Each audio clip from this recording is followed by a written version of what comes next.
EAGLES, Eagles.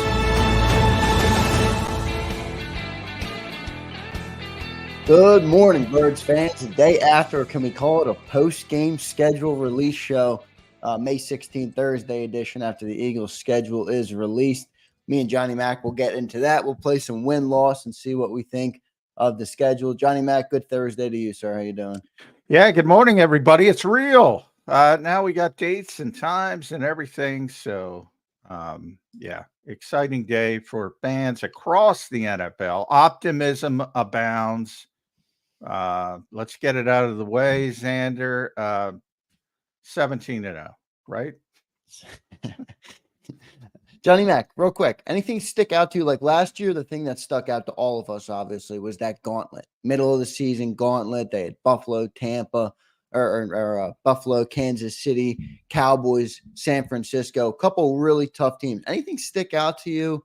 No, like well, that's one of the first things, because I always write about the themes, because it doesn't matter until you get into the skinny. And last year's a perfect example because everybody was worried about that gauntlet, which was sort of bookended by Dallas here and at Dallas. In between, you had Kansas City, Buffalo, San Francisco. And they actually won 3 of those games. They won the first 3 before the collapse started. And then they weren't able to get their footing back against game and late in the season in games that people scoffed at, Arizona, the Giants, and we. So, I mean, keep that in mind when you're looking at this schedule and checking off the Giants as win-win and checking off some other team you don't think is very good. Yeah, things happen quickly in the NFL, but no, there is no gauntlet, so to speak. And last year, I mean, for all the talk, the Eagles, and we were talking about it earlier this week, they beat Kansas City, they beat Buffalo, and they ended up the way they ended up. So there are no guarantees in this league. I mentioned before, if you think you have the answers, they change the questions, and everything's difficult. You're an Alabama guy. There aren't, before the season starts. Well, maybe not anymore because Nick Saban is out, but you knew the vast majority of Alabama games are glorified scrimmages, to be honest. And there's 4 or 5 meaningful games they have to show up in a year where they got to go out and win it. In the NFL, anybody can beat you. Yeah. Anybody. Yeah, it's a lot different than college. Yeah. And that's where forget who we had on yesterday on Jason Cole, Hall of Fame voter, on Cilio's show yesterday, and that's what he said. He's like, I don't care about strength of schedule. This is the NFL. Any team can win at any time. A couple things that stand out to me: 6 1 p.m. games, big surprise. 4 of them come in the first 7 weeks. 5 primetime games, and then 4 of their final 5 games are at home. So a chance to get things right. Now they are road heavy to start the season. I want to say only 4 true home games in the first 13 games, and that's because that one other home game is in Brazil, which really isn't a home game for what it's worth. But those things stick out to me. And then I think Week 17, Cowboys at the Link, is a favorable matchup for the Eagles. I'd rather play the Cowboys at home in that spot than play the Cowboys on the road. So I like that from a perspective of the Cowboys are coming to town right before the playoffs. Yeah, it's always good to have that late game at Lincoln Financial Field. So you're right. I mean, they first time since 1951 they're closing with 4 out of 5 home games. So it's been a while. But as you mentioned, the early, and it starts, and I talked about it. I don't like the Packers in Brazil even a little bit. If people haven't figured that out, so between September 6th, the opener, and October 13th, when Jim Schwartz and the Cleveland Browns come to Lincoln Financial Field. So you're talking over a month. You got 1 game at home, September 16th, Monday night against the Atlanta Falcons. Another scheduling quirk because the Eagles play Kirk Cousins every year in week 2. It's kind of weird, 3rd consecutive year. But yeah, I don't like that. I don't like that at all. And I think there's a chance that there's a slow start. And if there's a slow start with the expectations, that could be an issue. But Yeah, the thing I like about it at the front is I don't think they're. I mean, like we did already talk about, it's the NFL, so anybody can win, but they're not. They don't have a real gauntlet of games. I mean, the Saints, the Falcons, the Buccaneers, all the the Browns, Bucks, the Giants. the Bucks look pretty good in the playoffs. Well, yeah, we Now thrashed them in the regular season, but yeah. they went down there in the regular season. That's another. They seem to, Tampa's become a second home for them. All of a sudden, that'll be the third time in essentially a calendar year they're playing down there. But yeah, I mean, my early thoughts are they're going to lose one of those two games, September 22nd at New Orleans, the road opener, September 29th in Tampa Bay. My goal is to get out with one win. You can't lose both. I don't think you're winning both. I know Eagles fans will think you are, and they'll think, oh, it's the Saints, it's the Bucks. Well, that's silly with the Bucks. They just, had executives say it's effing embarrassing the way the Eagles perform down there. And the Saints are a really good defensive team. And they have some issues, and they're not a great team. But again, they're a heck of a lot better than Arizona was last year. The New York Giants were last year. So, you got to reassess those expectations if you think that's a walk in a park at New Orleans. Because I don't agree with that. It's a very difficult place to play as well, very loud. And remember, it's early in the season. I always say when you have teams, and by the way, I don't think New Orleans is going to be a bad team. I think they're going to be a mediocre team, but there's still going to be tremendous optimism no matter what happens in week 3. So it's not like they're going to be walking around like, woe is me, we're behind Atlanta or Tampa or somebody else in that division. So that hurts as well. But yeah, the early season kind of tough. Now, do they have more talent than all 4 of those teams? Probably. So I mean, they could also go the other direction if you want to be really optimistic and say, all right, they're going to put their foot down and start, and then you could start to see a special season developing because of the back end of the schedule, where they don't get on a plane after they come back from Los Angeles on November 24th. That's tremendous. Yeah. Yeah.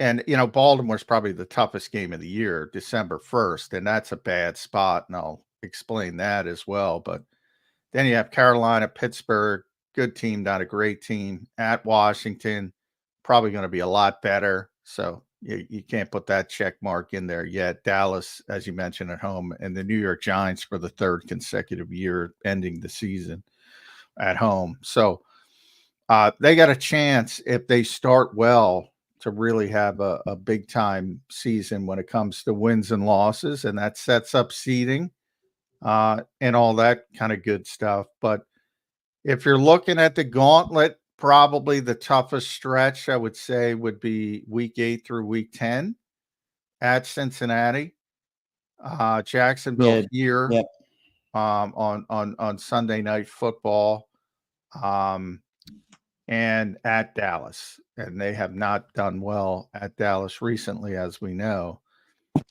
That's probably the gauntlet and probably the toughest game.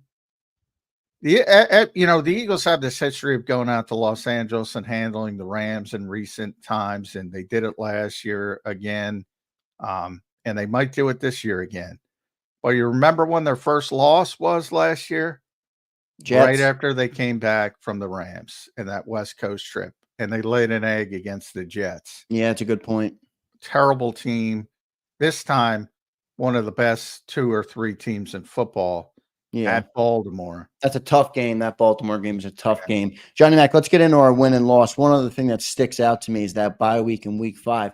Now, I think it could work in their favor if they play well and they can secure the bye going into the playoffs. Now, that's obviously a huge if, but week 5 bye is early, but it might play into their favor with the early travel schedule, with the Brazil game, which throws their schedule way off.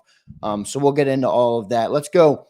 Week 1, Johnny Mac, win-loss prediction is here. I want to thank everybody before we get into it for checking in. Ian, Brett, SMD Eagles, Martez, Tyler, Screwface, Kiki, Joho. We appreciate all you guys for checking in on Birds 365 this morning. Make sure you drop us a like on the show. Help us get up over 100 likes to start the show today. We appreciate everybody in the chat box. Johnny Mac, let's start with week 1 versus Green Bay in Brazil. What do you have? Yeah, I got the Eagles losing that game. I'm with you. I got a loss as well. I have not liked it since it was announced, and I still don't like it. And I think it's prime for an upset, if you want to call it that. I guess the Eagles are an early 1.5 point favorite. But obviously, if that game were here, they'd be probably at minimum a 3-point favorite. So you can see the betting markets don't like it at least a little bit as well. Nor should they. Yeah, I think it's a bad outcome for the Eagles. So, they could make it all go away with a win, but I got them losing the open. I have them losing as well. I do think that's a tough spot for them, but I'm not really concerned about it if they lose that game. I do have them losing it. Let's move into week 2 versus Atlanta. So at home, 8:15, a Monday night game. Kirk Cousins back here for prime time Monday night following a Friday night game in Brazil. Who do you have winning week 2? Yeah, that's one with, if Jody were here, he'd be telling me about Kirk Cousins in prime time, which is one of the dumbest narratives ever. But, he's played well in a lot of games, but his supporting cast has been shitty. Well, that's going to be the same case here, even if he plays well. And I have no idea if he's going to be healthy at 36 years old, coming off an Achilles on top of it. If he is, he might throw for 350 and cause some concern, especially with the young defensive backs. But yeah, the Eagles will find a way to beat the Atlanta Falcons. Yeah, I agree. I have the real home opener. Yeah, I have a win there as well, and it doesn't have much to do about Kirk Cousins. I just think the Eagles are the better team. Home opener, Monday Night Football. I think the Eagles get up, and I think they win that handily. And go to 1-1 to start the season. Week 3, so I'm at 1-1. Johnny Mac is at 1-1 for the first 2 weeks. Week 3, we're at New Orleans, 1:00 game. What do you have, Johnny Mac? Well, I kind of look at this as a cluster. September 22nd, September 29th at New Orleans, followed by at Tampa Bay. I think they're going to win one of them and lose one of them. I think they're going to lose the Saints game and beat the Bucs because I think there's a little bit of a revenge factor with Tampa Bay. Yep. So weeks 3 and 4, I kind of clump together, and I have them going 1-1. So they'll be 2-2 heading into the bye. So, but let me go. Probably won't go well, by the way. So week 3 at New Orleans, 1:00. Johnny Mac has a loss. I have a win. I think the Eagles are going to win, beat up against the Saints. The Saints do not scare me. I have a win there for the Eagles. And then I'll do week 4 as well, as you already hit yours. I have another win. Tampa Bay revenge game. It's a 1:00 game in Tampa Bay. I have a win for the Eagles, 3-1 to start the season. Johnny Mac has them 2-2 going into the bye week. This is one of the things I wanted to talk to you about real quick. Let's keep it quick on the bye week. Week 5 bye week. What do you think of it? Hate it. I think people trying to spin it into a positive. I heard you, if you get the first round bye, sure, you get that extra bye on the back end heading into the playoffs, so it helps a little bit. But that's tough to count on, to say the least. Anytime the bye is early in the season, it's not good for any team. That's just how I feel. People get banged up later in the season. Then you have the equation. This team had some issues with conditioning late. Yeah. So you're talking October 13th to the end of the season, which is early January. They're playing football every week, and the only respite sort of is the mini bye after the Thursday night game, which is Washington this year. And that's it. And that's difficult to go that long, and guys are going to be banged up and guys are going to be tired. So depth is going to be as important as ever. Week 5 bye stinks, basically. It's what I'm telling you. Stinks for a week 5 bye, but that's the hand we were dealt, so we'll deal with it when it comes. Week 6 versus Cleveland, so at home, 1:00 game. Who do you have winning week 6? I do think the Eagles, really difficult game because Cleveland's going to be a really good team, really good defense. I brought up Myles Garrett. If he's ready, if he's healthy at Yep. that point, they couldn't block him. He's Nobody can block unblockable. him. Yep. It's going to be a really difficult game, but I do have the Eagles winning basically because of home field. But that's one to keep an eye on because that's one of the more. I think Cleveland's going to be good this year. I do too. I think Cleveland will be good. I think Deshaun Watson finally finds his footing this year and puts up good numbers. But I do have the Eagles winning that game. For me, week 6, that's a win versus Cleveland at home. 4-1 for me. They're 3-2 for Johnny Mac through 6 weeks. Johnny Mac, let's move to week 7, our first NFC East matchup at New York. It's a 1:00 game. Who do you have winning?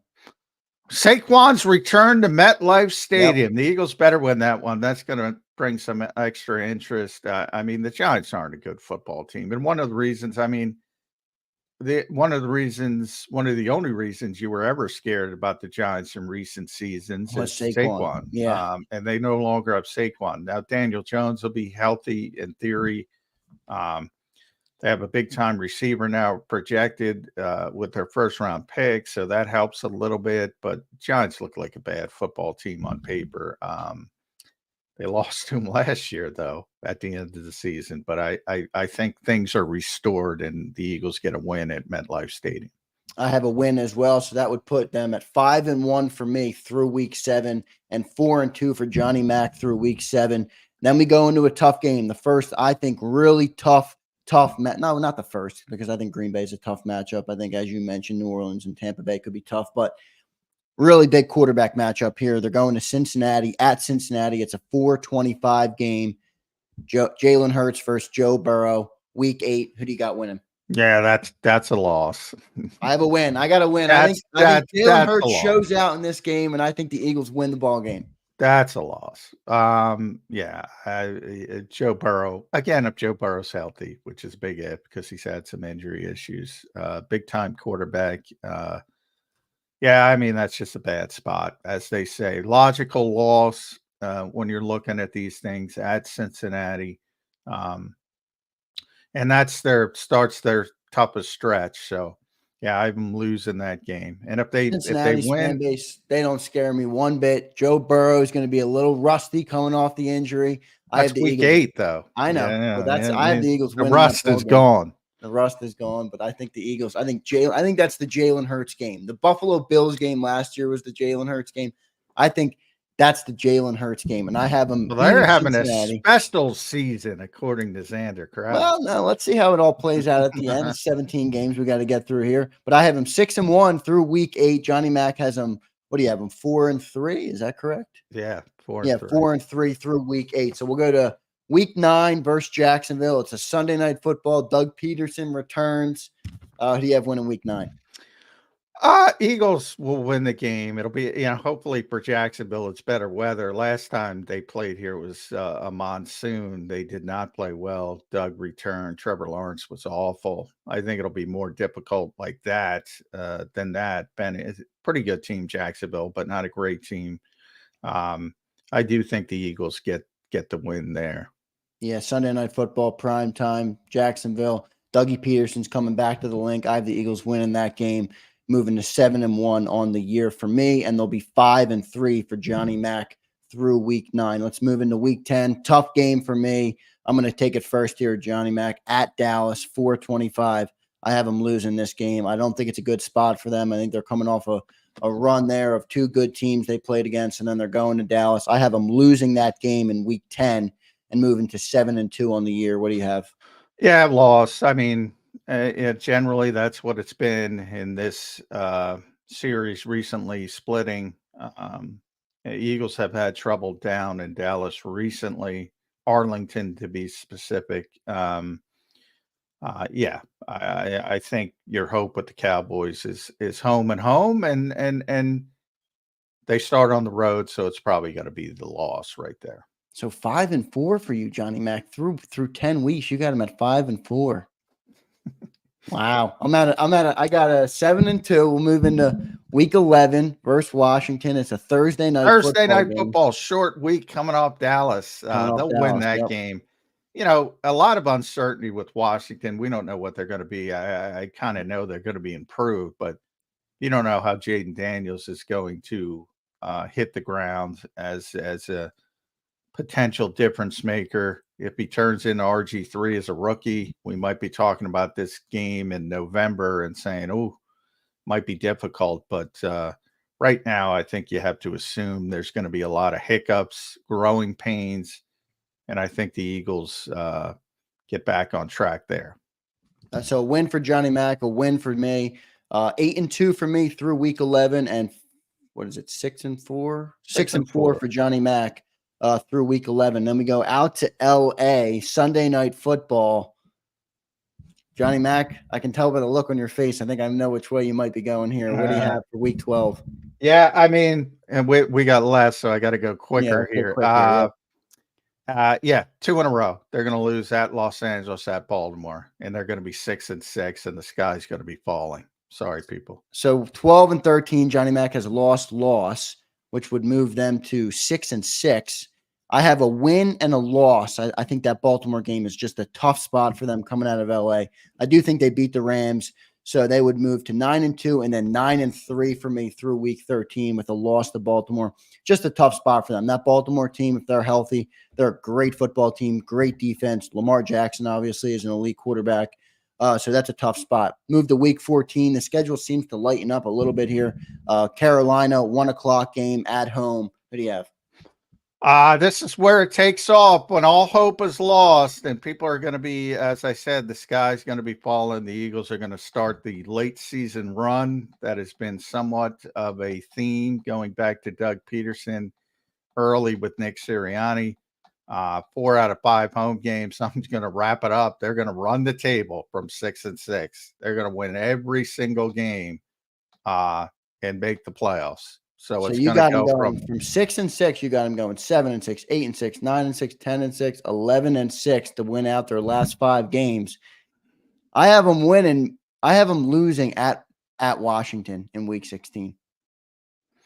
Yeah, I've seen this team make the late run when all hope is lost, and maybe I just think Washington plays us so tough. They always play us tough. They played us tough. They usually play. Ironically, recently they played them tougher at Lincoln Financial Field than FedEx. And that game's the second game's at FedEx, but yeah, Washington, as I mentioned earlier, is one of the outlier teams in the fact that they could be a lot better than people expect, or they could struggle mightily with a rookie quarterback. Yeah, I think Jaden Daniels is good, but I do think it's going to take him some time for him to get. Yeah, and Pittsburgh is a tough game. Don't get me wrong, but it's here, and who knows where they're going to be from a quarterback perspective. Carolina stinks on paper, probably in the conversation for being the worst team in the NFL. Dallas at home, Giants at home. Got to win those games if they're meaningful. Yeah, got to win that Dallas game, especially if you're going to lose the one in Dallas earlier. But so Johnny Mack finishes with 11-6. That's his win-loss, the fun win-loss game that everybody loves but hates to play after the schedule release. I like to play it. I have him at 13-4. My 4 losses. Oh, 13.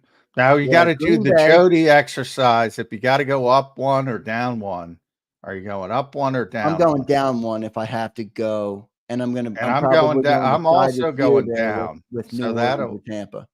I'm also going down to 10 rather than going up to 12. Where do you have the switch?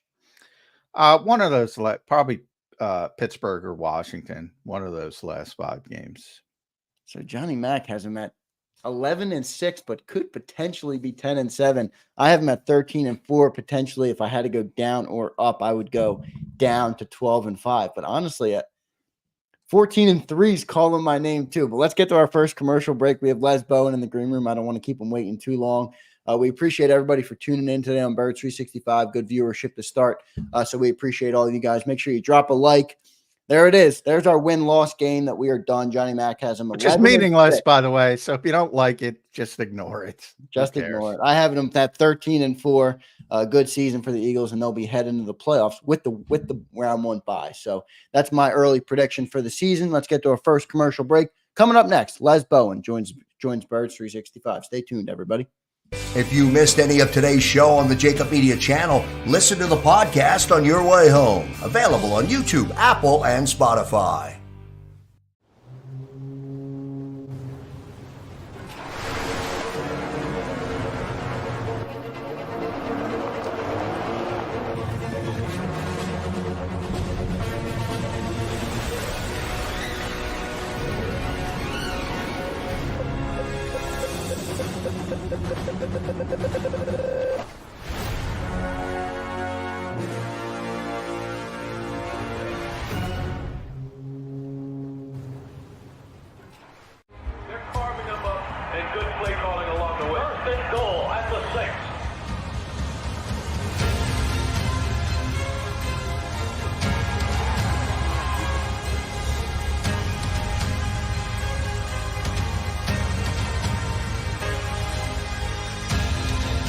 Field of life, First Trust Bank is there for you.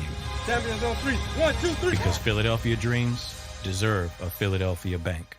Heading down the shore. Have a ball once more. Here, imaginations run wild and time stands still. Because here, you can find the best of the Jersey Shore, all on one 5-mile island.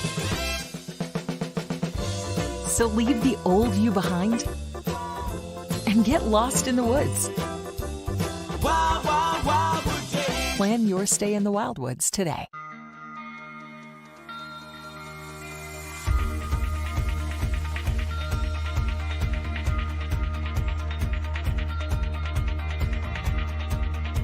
Hi, I'm Jim Muehlbronner, Managing Partner at Delval Insurance Group. Give us a call. We're a local, knowledgeable agency, not an 800 number. Go Birds!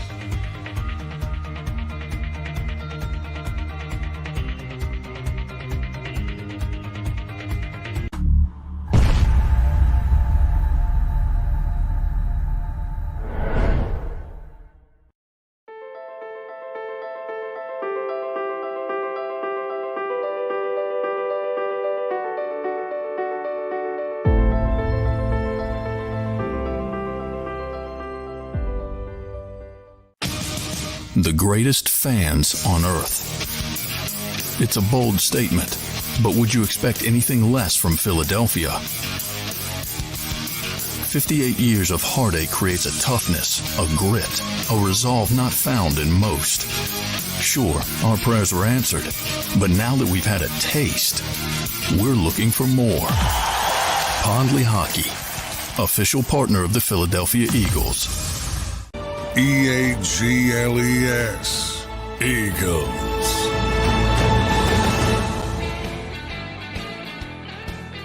Welcome back in, everybody, to Thursday's edition of Birds 365. Following the schedule release, we are joined now by the great Les Bowen. Les, welcome to the show, man. Hello, Zander. Hello, John. How are you guys? Good to see you, Les. Sorry you had to go through that win and loss game. That's all right. Your initial thoughts on the Eagles schedule, and I'd like to look at themes. I don't know how you approach it, but it's about who's healthy, how you're playing, but we got to do it. It's part of the exercise. We've been in this for a while. What were your sort of first reactions? Yeah, it certainly looks less daunting than last season. Last season, I kind of got my comeuppance schedule-wise. I used to be a guy.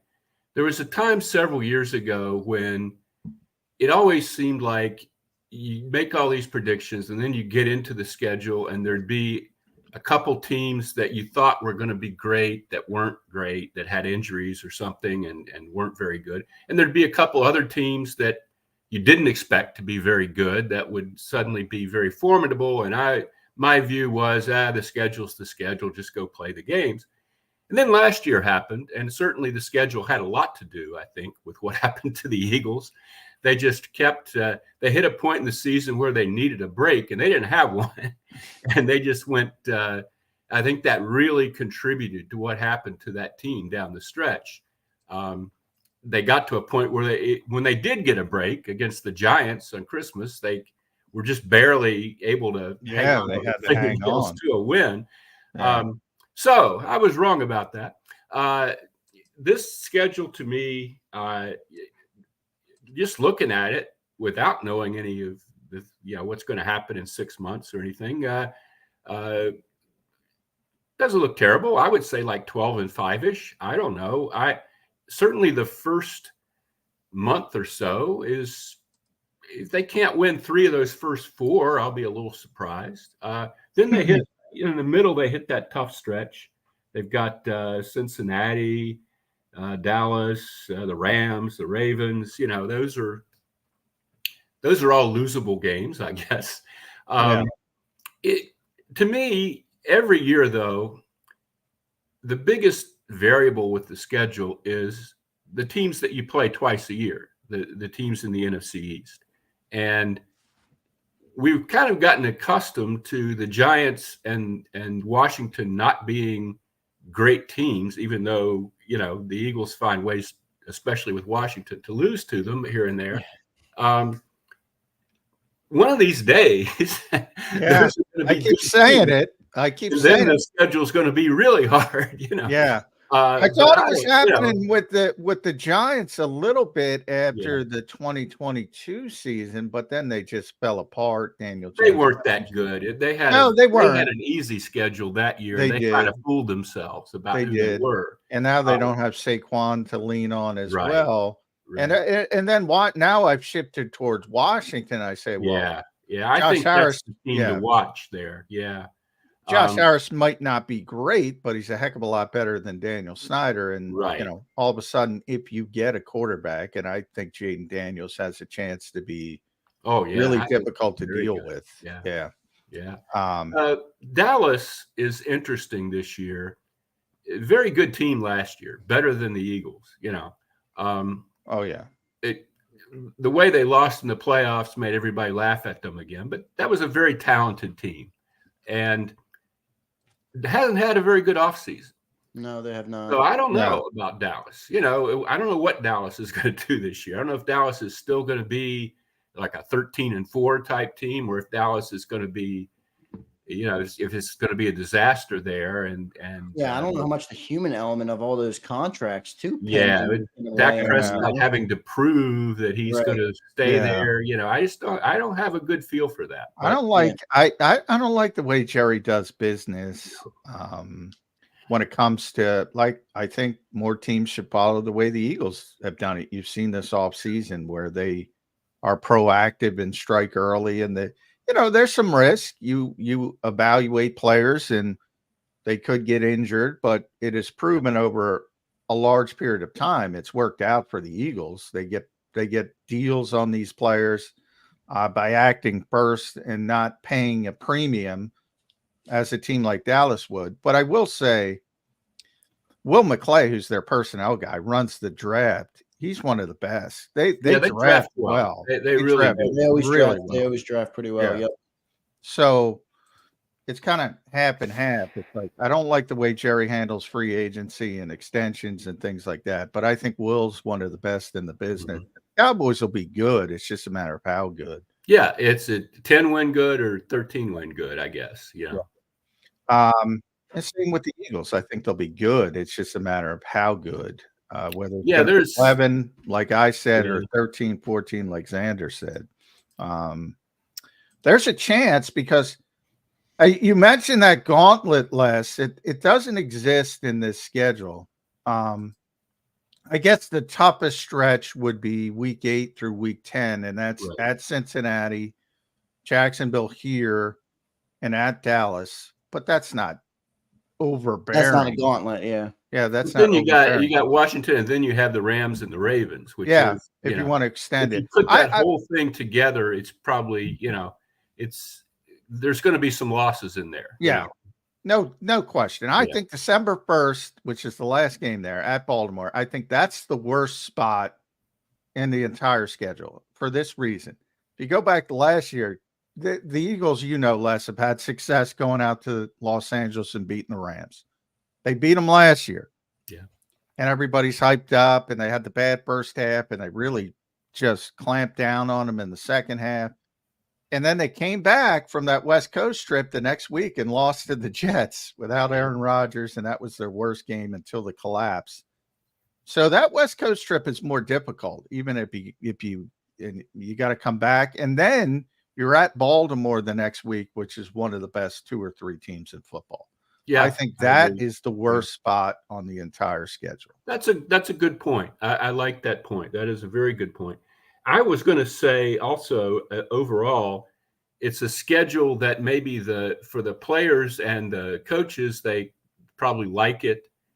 If you're a season ticket holder, I'm not sure you like this schedule. Oh no, it's bad for the fans. You're gonna see the Eagles once at the Lincoln Financial Field before mid-October. Yeah. Yeah. What is it? So the season starts September 6th in Brazil, and then October 13th. 5 weeks. You got one game. One game with a land. That's amazing. It really is. It helps you at the end of the season when you have a bunch of home games stacked together. It helps you from a competitive standpoint. I don't know that from a tailgating fan experience standpoint, having a bunch of home games stacked at the end of the season in December rather than in September and October is really going to be optimal. But it's that's why that's why I don't like the first month of the season.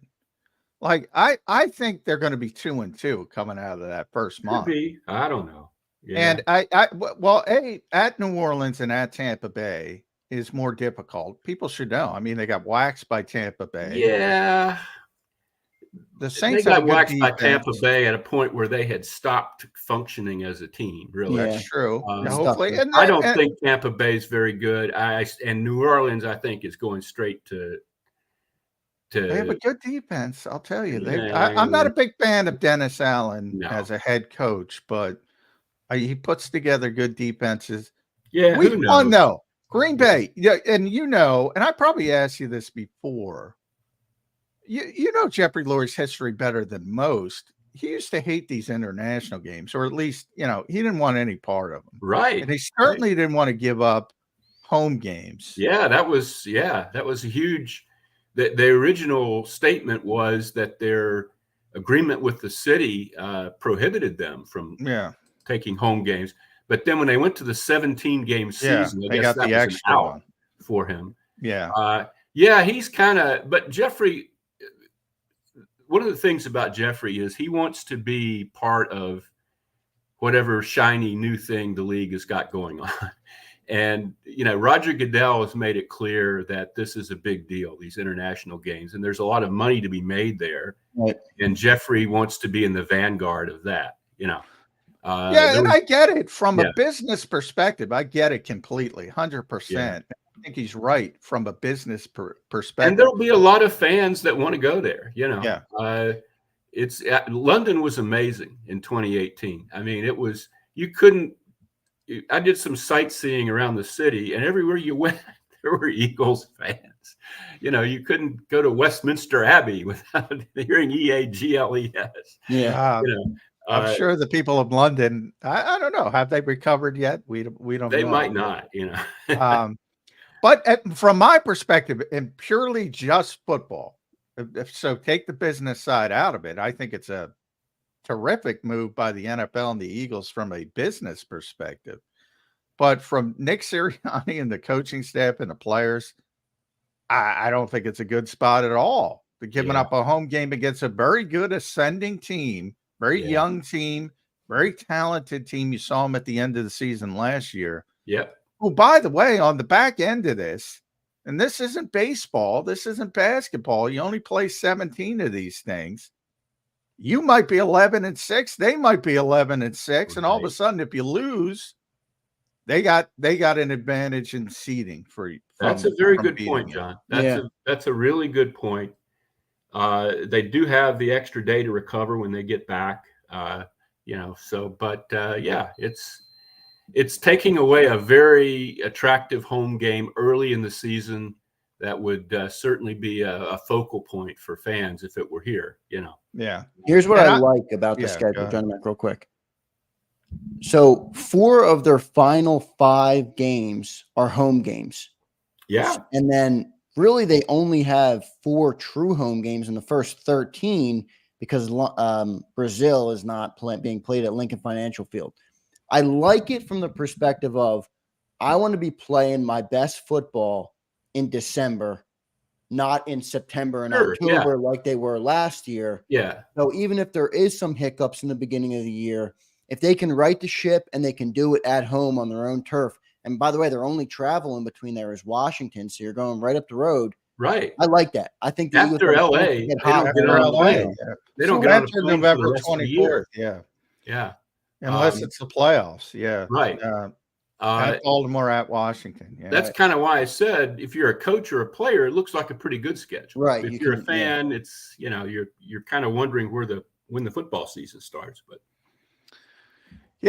I'm with you there. It's not from a fan perspective. I would say, overall it does on paper. If we were doing this and we went back to last year, I would agree with you as well, Les. It's a better schedule on paper than last year's schedule. But again, last year's schedule didn't work out the way we thought it was going to go. 10-1 and then it collapsed. Yeah. It's not the way They beat the teams we thought they were going to lose. W's and L's lined up. Well, and even they beat Kansas City and they beat Buffalo, and they're losing Arizona and the Giants down the stretch. So that tells you how quickly things change. I'll tell you what I was most surprised about, at least the start. The Eagles and the Cowboys aren't playing on Sunday Night Football, which always happens. And both of their games are, at least, flex scheduling can come into it, but both of their games are scheduled for 4/25. So they'll be the national windows on November 10th here, December 29th in Arlington. That tells me that those particular networks, CBS first, Fox second, they fought for those games. So maybe they will stay there. We won't see Eagles, Cowboys. I don't know who's on the primetime that night. Like sometimes games aren't flexible because the game in primetime is so good. I don't know who's on primetime that night. That could change it too. If I were still working, I would be very happy about that. So would I. I'm extremely happy. The worst thing for an Eagles writer would be night game in Dallas.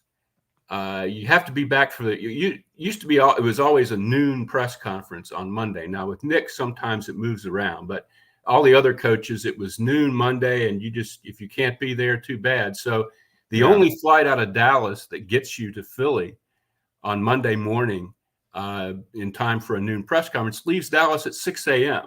Yeah. So you've got a night game. Yeah. You're getting done at like 1 a.m. and you have to be up by 3:30 or 4 to get on your much better off just sticking it out. And then you got to work all day Monday. That was really that was like being a hockey writer again. That was arduous as I got older. Les, what do you think of the Week 5 bye? That's an early bye, obviously not great, but what do you think? I've seen years where you've got some guys dinged up and you think, okay, this is it's not as bad as we thought it was initially to have a Week 5 bye, but it always, now that it's a 17-game schedule, you're going to feel that, as you get to Week 15 or so. You can't get everything, but Week 5 is very early. It's not as early as it could be. There was one year they had one like Week 4 or 3 or something. It was ridiculous. But that's part of the whole not playing at the link it's what the bye week is included in that stretch of games. Yeah, right.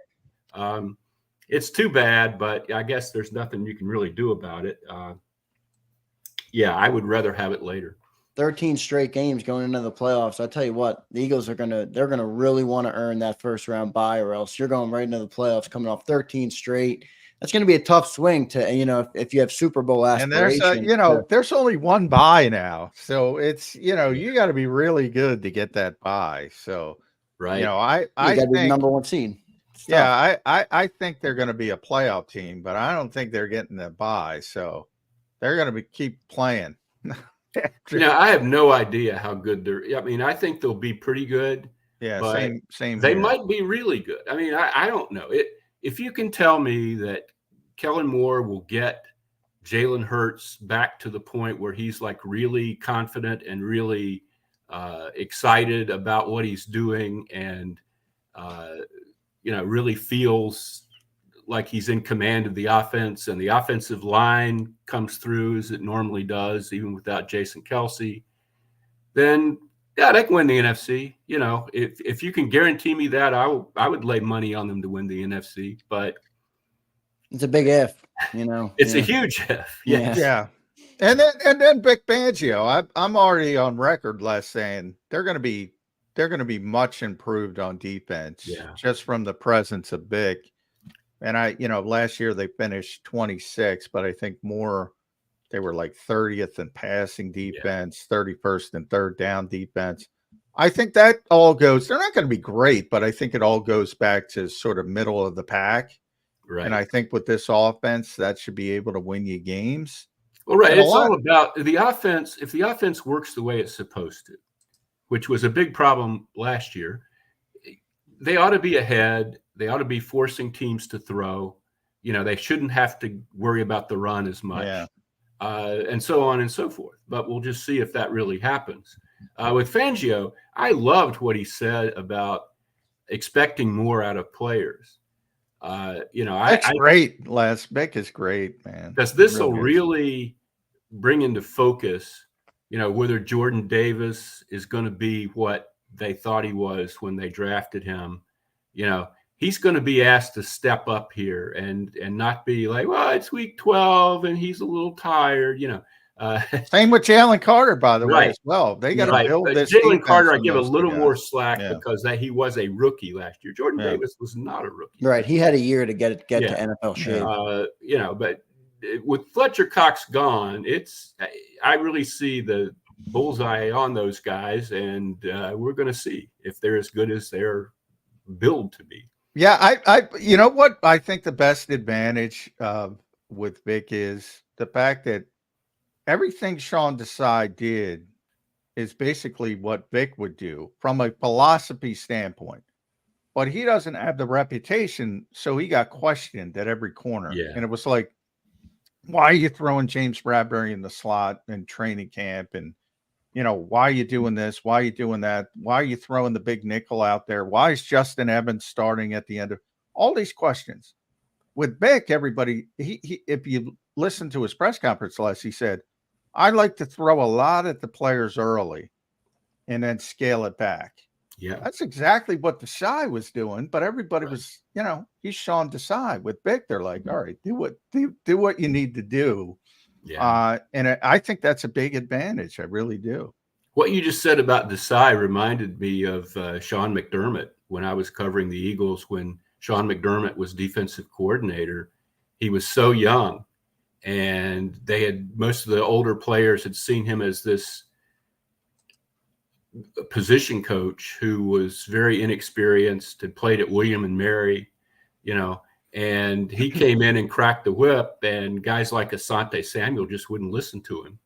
Yeah. And he ended up getting fired. Well, Sean McDermott turned out to be pretty good defense, pretty smart guy, Yeah, pretty good. But they ran him out of here. Like, well, who is this guy?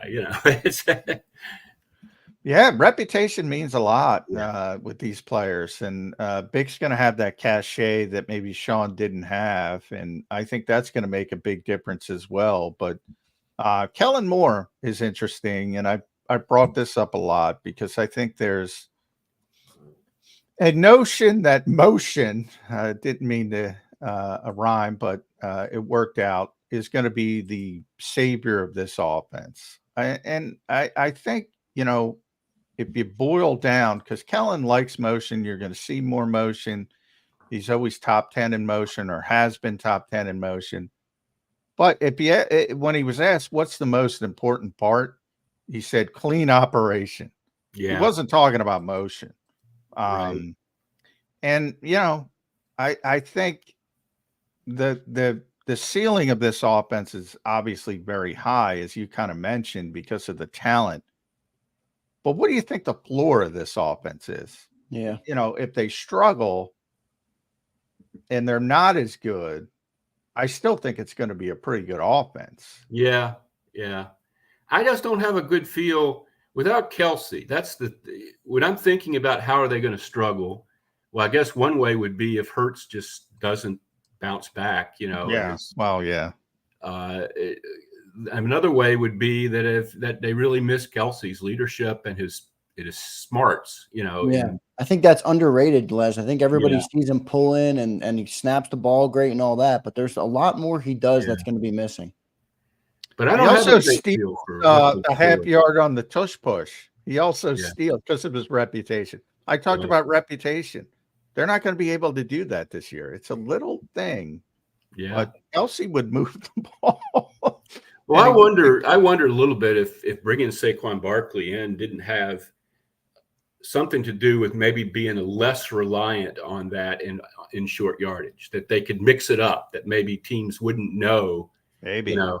until maybe they would just all run up there around the quarterback at the very last second if they were doing that, rather than just come out of the huddle and all mass around the quarterback. If they kind of try to do something else here and there in short yardage, just to keep teams Plus, guessing. Saquon can squat as much as Jalen, so he Yeah. would help as the pusher anyway. So I think it helps as both. Yeah, I'll both be ends curious of to the see if they're able to keep the tush push alive. And I know it's like a funny talking point that everybody loves to talk about, but if you think about it, they start every drive 1st and 9 because they have that tush push in their back pocket when Kelsey was there. I don't know if they're Right. going to be able to continue it as easy without Kelsey. Now you mentioned Saquon, obviously Jalen can squat a lot. I think they can, but I'm not sold until I see it. Yeah, good point. And there's some 3rd and shorts that come up before you get into 4th down territory that were sort of givens with that play. And in a normal offense, they aren't givens. Sometimes you don't get 3rd and short. Well, we saw so many teams try to copy the tush push last year and fail. Really That's one of the reasons Troy Vincent cited when he said, we're not going to ban this play because obviously you don't ban something because one particular team is good at it. And a lot of teams tried it and failed at it. Yeah, it had a lot to do with Kelsey. It also has a lot to do do with Hurts, though.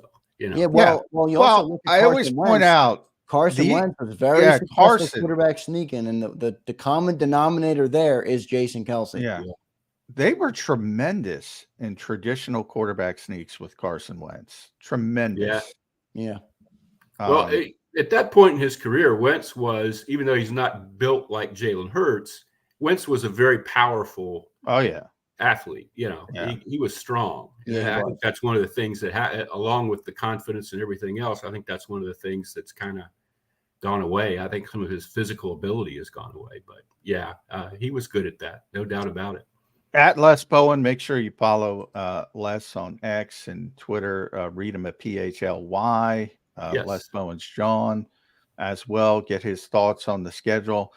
Since we brought up Carson, if I would have told you in 2017, Les, that Jared Goff was going to get this massive contract and Carson Wentz would be almost out of the league trying to hang on, you would have called me crazy, wouldn't you? I would. I really would. And this is something when I have downtime that I still go back to. It's amazing. One of the strangest things I ever covered in my career. It's crazy. Everybody kind of abridges it now down to he was just an idiot and a jerk, and he was never going to be as good as he was in 2017. But if you go back and look at 2018 and 2019, a lot of good football. Yeah, he got the Eagles into the playoffs. They kept taking weapons away from him.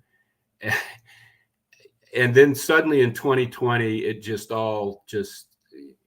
was kind of a drip, drip, drip. And then, and I don't understand it. I still think something was handled very badly there at some point. I think the Super Bowl had a lot to do with it in terms of his internal feelings about the situation and who he was. And, it just got all messed up. There seemed to be resentment on the team because Carson had mixed feelings about them winning the Super Bowl. But really, honestly, wouldn't you? I mean, human nature. You're like, this is exactly what Wanda McNabb used to, when Jeff Garcia came in and got the Eagles into the playoffs, Wanda McNabb said the same exact thing, and everybody was like, "Oh, how can you possibly say that? You want the team to win?" I mean, it's human nature. You do. You don't want to feel. You want somebody coming in and doing your job yeah. and doing what you were supposed to be doing. Yeah. No. So I completely understand that. The fact that the locker room got all upset about this is just mind-boggling to me. But I don't.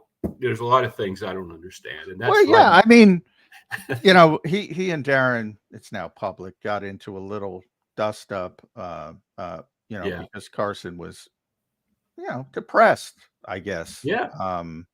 To me, it's natural. And it's great to, say, all right, you got to snap out of it, but it's easier said than done. And then he worked really hard to come back from the knee injury and was kind of like, I've got to get back in there. I got to get back in there. And that was sort of held against him. Like people thought that he tried too hard to come back before he was ready. If you remember the start of that 2018 season, Nick was horrible. It wasn't great. People couldn't wait for Carson to come back against the Colts. It is truly there should be books written on that downfall. I think, I think the pandemic hurts. I think left to his own devices. If you remember in that before the 2017 season, he went out to work with Tom House and Adam. His mechanics got better. And I think the pandemic happened. He kind of had to slip back with the mechanics. I think the concussion in the playoff game, we don't know how that affected him, but I remember him talking about it and saying it was really scary. Yeah. Well, I think I'll draw a parallel with Donovan McNabb. I covered a lot of Donovan's career. And when I first started covering him in 2002, Donovan thought he was invulnerable. One of his secret powers was he wasn't concerned back there in the pocket. You could hit him. He would laugh. He just thought, I'm Donovan McNabb, come at me. And Carson was a little bit like that. When I think about 2017, I don't think about him, throwing in rhythm. I think about a rusher coming in and him stiff arming the guy and spinning around. And that all just disappeared from his game. And it disappeared from Donovan's game later in his career when Donovan had 3 or 4 injuries and realized, ooh, shoot, I'm getting older and I'm not invulnerable. These guys can hurt me, And with Carson, it was very pronounced. The torn and as far as the top, he stayed on the field with the torn ACL and the torn LCL and finished that drive. With a touchdown. Yes.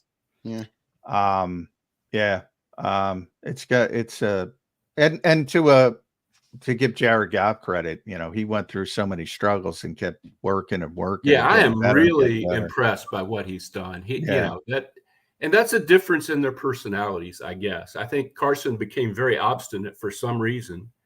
I don't really understand what happened there.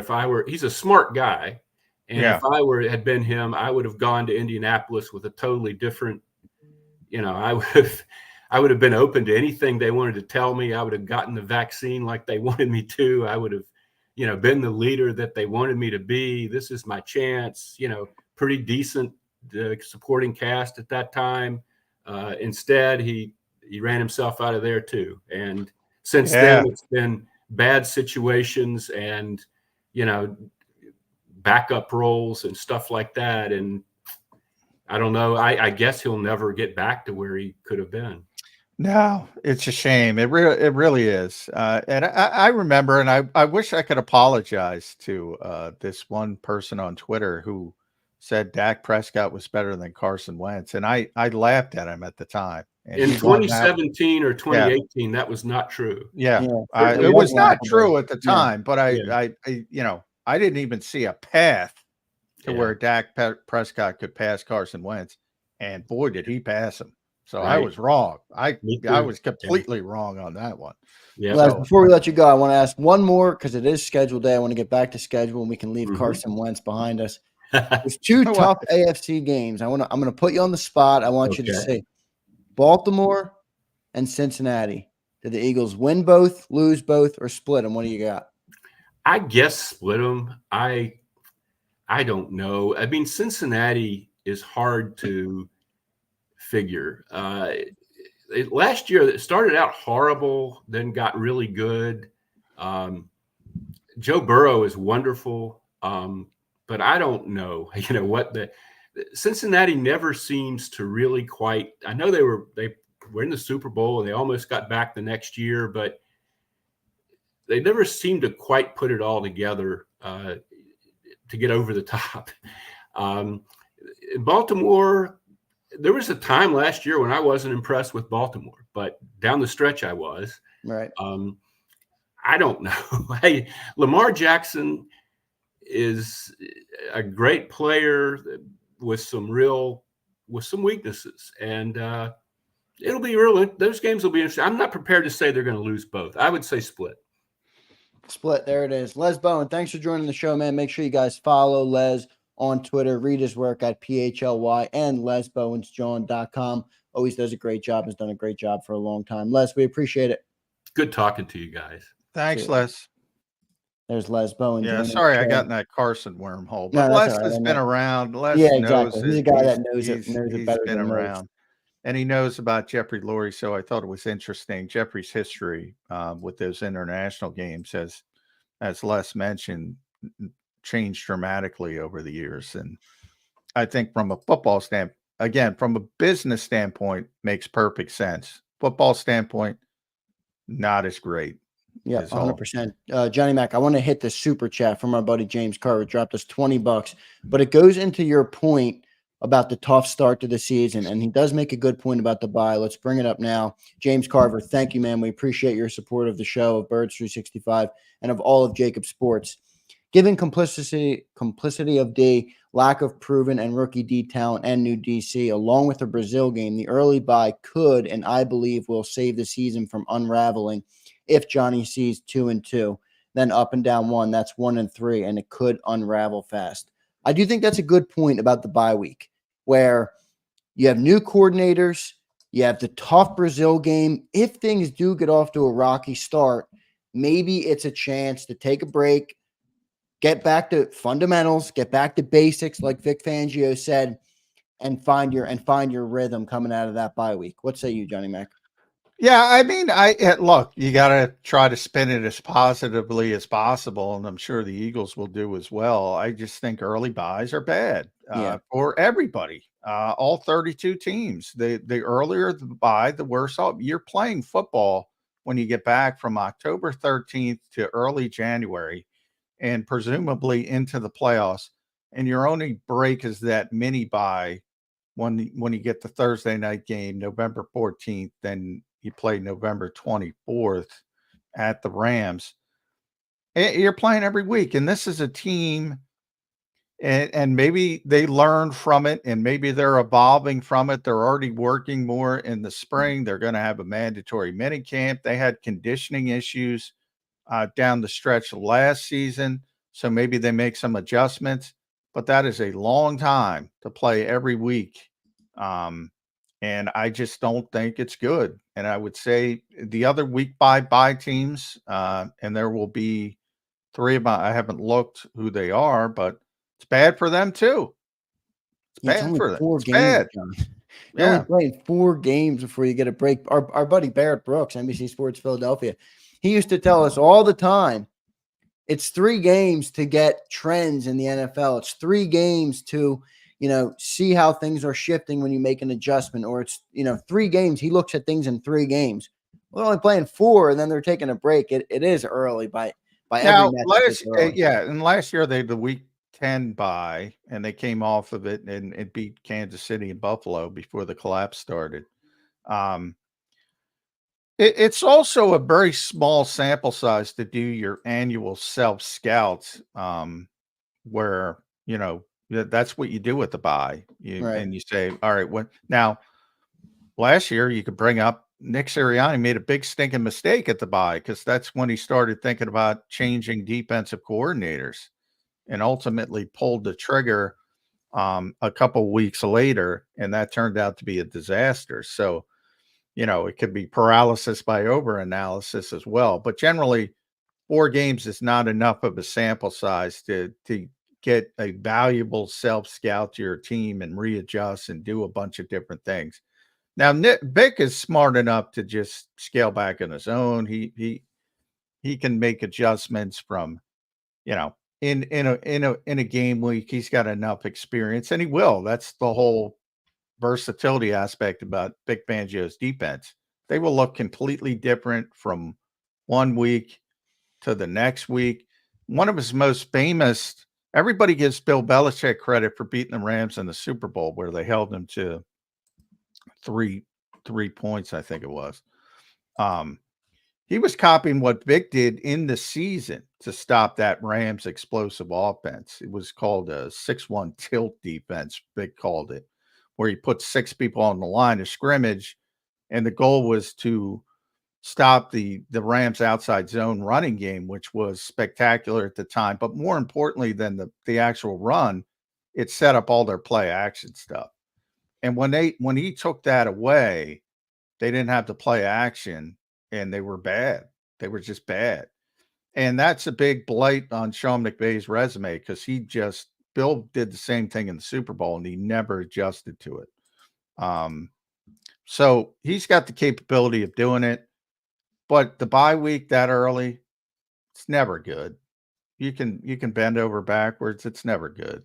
Yeah, it isn't. I'm with you. I don't like the bye week at that early. And I think it's a tough stretch to win the NFC and get the bye going into the playoffs. But we'll see how it all plays out. James, thank you, man, for your contribution to the show and for your support. I want to remind everybody, drop a like on the show. Let's get up over 100. We're up to, I think, 80. So not bad to start. Let's get up over 100 for Birds 365.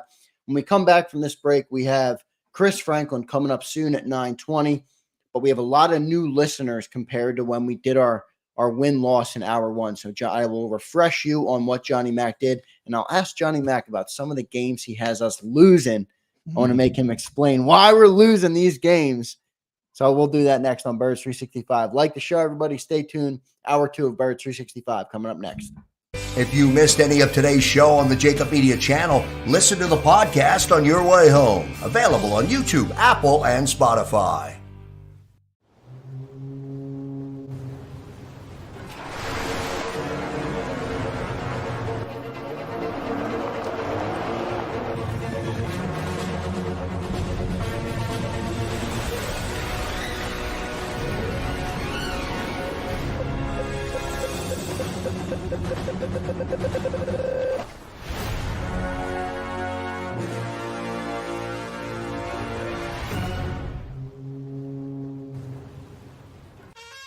Is the best vacation one that you find, or one you get lost in?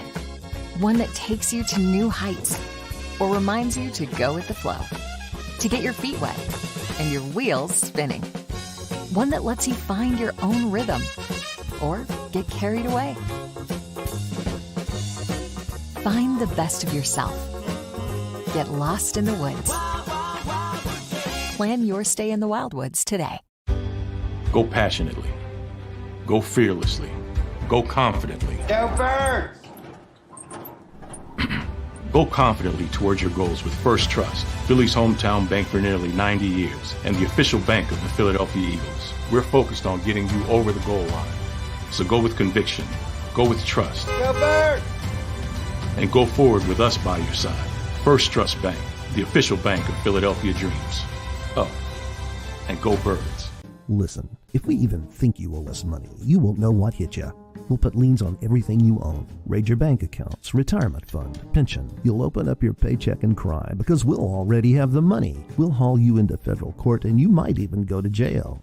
Hey, it's our job. Don't fight the IRS alone. The Tax Doctor is here to help you negotiate your tax bill and reduce your stress. Our experts will fight for you using IRS guidelines to stop any IRS actions like bank levies or wage garnishments. Plus, eliminate penalties and interest and reduce your past tax bill so you pay the IRS less. Help is here to deal with the IRS to reduce your stress. If you owe $10,000 or more in back taxes, do not call the IRS alone. Call a tax doctor now for a tax emergency analysis. I'd have my mom call the number on the screen. You come see me alone. We'll work it out.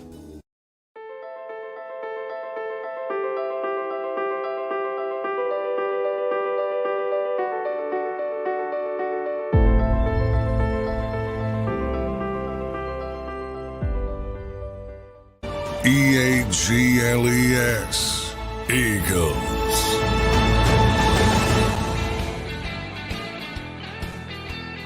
Welcome back in, everybody, to Birds 365, a Thursday edition following the schedule release. It is finally released. Everybody loves the schedule release. I think it's a great job. NFL does a great job of making nothing something. They do a really good job of it. So good stuff. For anybody that missed it in hour number one, in the beginning, before we had Les Bowen on, Johnny Mack and I broke down the schedule, talked about some of the key themes we saw, and we also did our win-loss. We played the legendary win-loss game.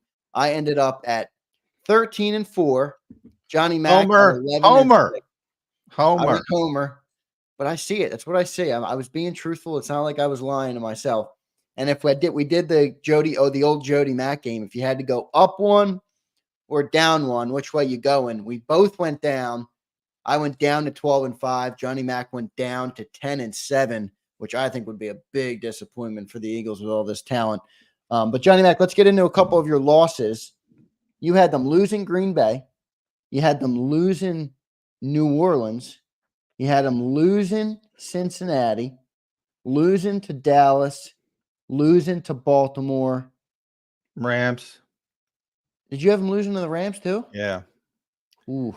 Back-to-back losses. And then the flex one. What would be the flex one? The flex one would probably be Washington or Pittsburgh. Sorry, not Dallas, not the home and home. Pittsburgh on December 15th or at Washington December 22nd. If they're going to lose another one, I had them running the table to end the season. Carolina, Pittsburgh at Washington, Dallas home, Giants at home. And I've seen them make those runs when you think it's all lost with Doug Peterson, and year one with Nick Sirianni. They made a late run to the playoffs. They did it twice under Doug.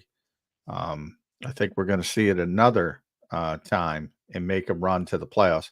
I think when they are 6-6, it's going to be the sky is falling, and then they're going to right the ship. See, I don't hate, and we talked about this a little bit with Les. I brought it up. I don't hate the schedule, the way it's set up in terms of the late home games. I know everybody's upset probably if you're a season ticket holder, which I certainly understand, but I want to play our best football going into the playoffs in December, early in January. I don't care if we're the best September football team in the NFL like we were last year, or even the best October team. Doesn't mean shit.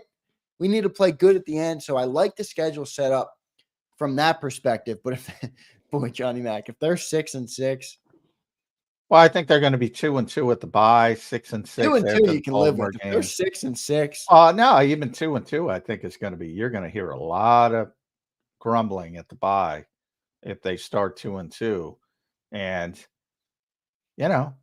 I mean, it could go even worse than that. Obviously, it can go better.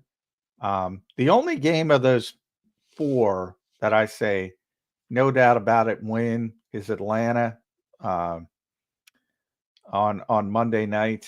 Yeah, I think that's the no doubt about it win. Every other game has its it could go either way. I mean, yeah, it wouldn't surprise me if the Eagles beat the Packers, but you forced me to pick, and that's what we're doing today. I'm picking the Packers. I picked against the Eagles in that game too. It's just not a good spot. Somebody was ripping us for saying, well, they both have to travel to Brazil. Why do you think the Eagles are?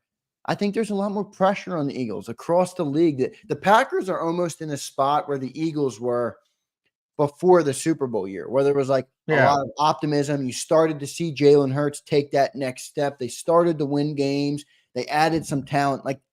The Packers are like ascending, and they're not they're coming into that with nothing to lose. If they lose to the Eagles, that have also, the most stacked roster, I don't think anybody's going to be ripping them. It's not about traveling to Brazil. It's you're giving up a home game. Yes, Right. the Packers have to travel to Brazil as well. But it's an away game for them. It should be an away game. If there was no Brazil game, this would be at Lincoln Financial Field. And then I think it tilts obviously far more towards the Eagles. No guarantees, but it's their home game. That's the problem. That it's a road. It was going to be a road game for the Packers, whether they played it at Lincoln Financial Field or on a neutral field. So yeah, they have the same hurdles when it comes to traveling and going to Brazil, and they have a traveling fan base as well. We talked about that. One of the largest in the NFL. That helps them because tougher to get tickets here than there. In theory, we'll see how it works out. And just from a team standpoint, Green Bay's the one coming in on a high, coming off last season when they weren't supposed to make the playoffs in the first season with Jordan Love, and all of a sudden they make that late run, right? Late spike, and they're in the playoffs, and they beat they beat the brakes off the Dallas Cowboys in Dallas. That great Aaron Jones game, and they outplayed San Francisco. They're a good football team, and they're an emerging football team with a boatload of good, young, talented receivers. Yeah, I really like Jordan Love. I got to be honest. I think he is going to be a great quarterback. Obviously, we've only seen 1 year from him, but he really just strikes me. He's got the poise. He's confident. He's got a great arm. He strikes me as a great quarterback. Johnny Mac, one loss I got to pick. I got to gripe with you on this one, Johnny Mac. You have them losing to the Rams on Sunday Night Football in LA, coming off a Thursday night game the week before versus Washington at home. Eagles fans are going to take over SoFi Stadium. Everybody. How are they going to lose? How are they going to lose to LA? Anybody can take over SoFi. So that's not the Eagles fans take over a lot of stadiums. Everybody takes over SoFi. Yeah. Any fan base. So the Rams are used to that. That's not all that. I mean, when San Francisco goes there, it's really ugly for the Rams. But yeah, I mean, they're a good team, the Rams. And I think there's this, sort of default to, well, they've done it in the past. So they're going to do it again. And at some point that luck is going to run out with the West Coast trip and the difficulties of that. And I think this is the year. It's a quirk that you have to go out there 2 consecutive years. I think they're undefeated at SoFi as SMD Eagles. Yeah, well, they've had that recent history of dealing with it. And, it's most people, if you remember, did not expect the Rams to be relevant last year. So they were like a year ahead of schedule getting back on track. Right. And that guy Puka Nacua, he came out of nowhere in the 5th round. I think he was a 5th or 6th round. And Kyron Williams turned into a big time back. Matt Stafford, he's a great quarterback, regardless of what anybody says. So when you have a guy like that, I mean, you can never count him out. I would agree with that. And Cooper Kupp, I mean, they got a good tight Tyler. They did lose Aaron Donald, Johnny Mac. Yeah, they did lose Aaron Donald. That's a big hit. But they weren't, let's be honest, they're Sean McVay. Their whole philosophy is about their offense, and they have a very good offense. And they're a good team. They're a playoff level team, not a great team. Playoff level team on the road. I think again, everybody defaults. Well, they did it. They've been doing it. They're undefeated at SoFi. It's got nothing to do with Quinyon, as Nick Sirianni will tell you. It's got nothing to do with Quinyon Mitchell or Cooper DeJean, who weren't here, or so much changes in the NFL from year to year, both for the Rams and the Eagles.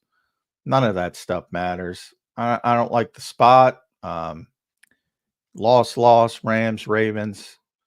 And again, I go back to last year coming off that West Coast trip. They were laid an egg because of the difficulty of it. Yeah, it is. It's tough to travel to LA in season. Yeah. I mean, it really is. Yeah. Body clock game, all that kind of stuff. So they've been able to overcome that stuff. I'm not saying they can't win the game, but that's what we're doing. My prediction I'm forcing is you to pick, and you're picking against them. Other one, the other ones I can see. I can see why you would go the other way. But New Orleans, I just don't see them as a real threat. I don't know how you come up with an Eagles loss there. I think the Eagles they're better across the board from a talent perspective. I think even their coaches are a lot better than the Saints coaches. Why do you have the Saints winning that? Well, I think more of the Saints talent than you do. I mean, they have a very good defense, very good. Offensively, Derek Carr's okay. They still he doesn't strike fear in me, Derek Carr. I don't know why, but he just doesn't. Well, he shouldn't. Alvin Kamara, we'll see how he is healthy, but he's still there. Chris Olave, Rashid Shaheed is one of the best deep threats in football, and has been now for a while. Offensive line is good. Defensively, they're top 10 defense. So, anytime you have a top 10 defense, that's pretty good, at least in the modern era. DeMario Davis is one of my favorite players. Just a monster. He's getting up there. So we'll see how long he can continue. But there's another example of an old school, maybe middle linebacker in a new school environment, but they got Willie Gay as well. So, and Pete Werner. So they value the linebacker position a hell of a lot more than the Eagles. Yeah. And then Paulson Adebo really came on early in his career. Marshawn Lattimore might be, one of the two or best pure coverage corners in football. They still have Honey Badger. They drafted Kool-Aid McKinstry. They got a lot of talent on defense. Yeah, that's a good point. They have more talent than I was thinking. I mean, you just laid it out pretty good. They do have talent. I'm just not a Derek Carr guy. I never had. Shouldn't be. Nobody's a Derek Carr guy. No, I'm not a Chris Franklin guy. When I see Dennis Allen, I don't see a great NFL head coach. I'm a Paul Heyman guy and a Chris Franklin guy. That's let's go. Speaking of Chris Franklin, we don't want to keep him waiting. Let's get to our commercial break. Well, coming up next, we'll have Chris Franklin. He'll break down his schedule predictions, his win-loss. Get ready, Chris. I'm going to put you on the spot. Make you come up with some win-loss predictions. We'll do that next. Make sure you guys like the show. If you're in the chat box, we appreciate you tuning in on Birds 365. Even you, William Burney, a Cowboys fan. We appreciate all of our fans in the NFL for watching Birds 365. Stay tuned. We'll be right back with Chris Franklin coming up next. If you missed any of today's show on the JAKIB Media channel, listen to the podcast on your way home. Available on YouTube, Apple, and Spotify.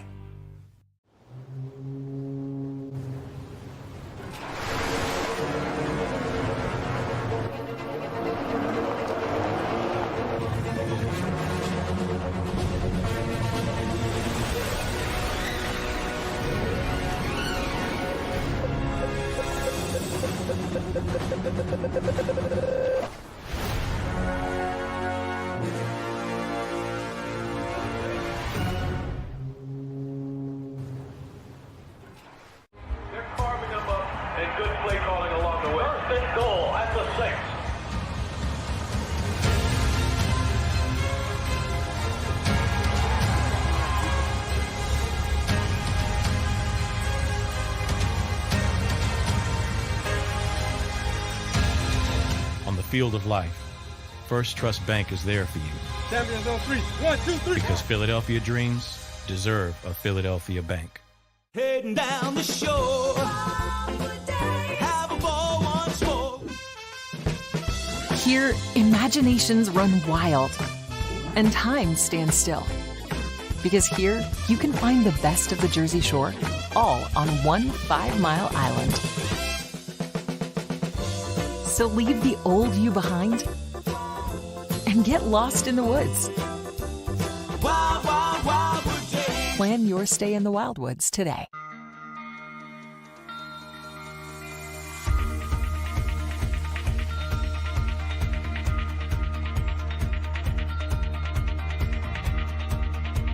Hi, I'm Jim Muehlbronner, Managing Partner at Del Valle Insurance Group. Give us a call. We're a local, knowledgeable agency, not an 800 number. Go Birds!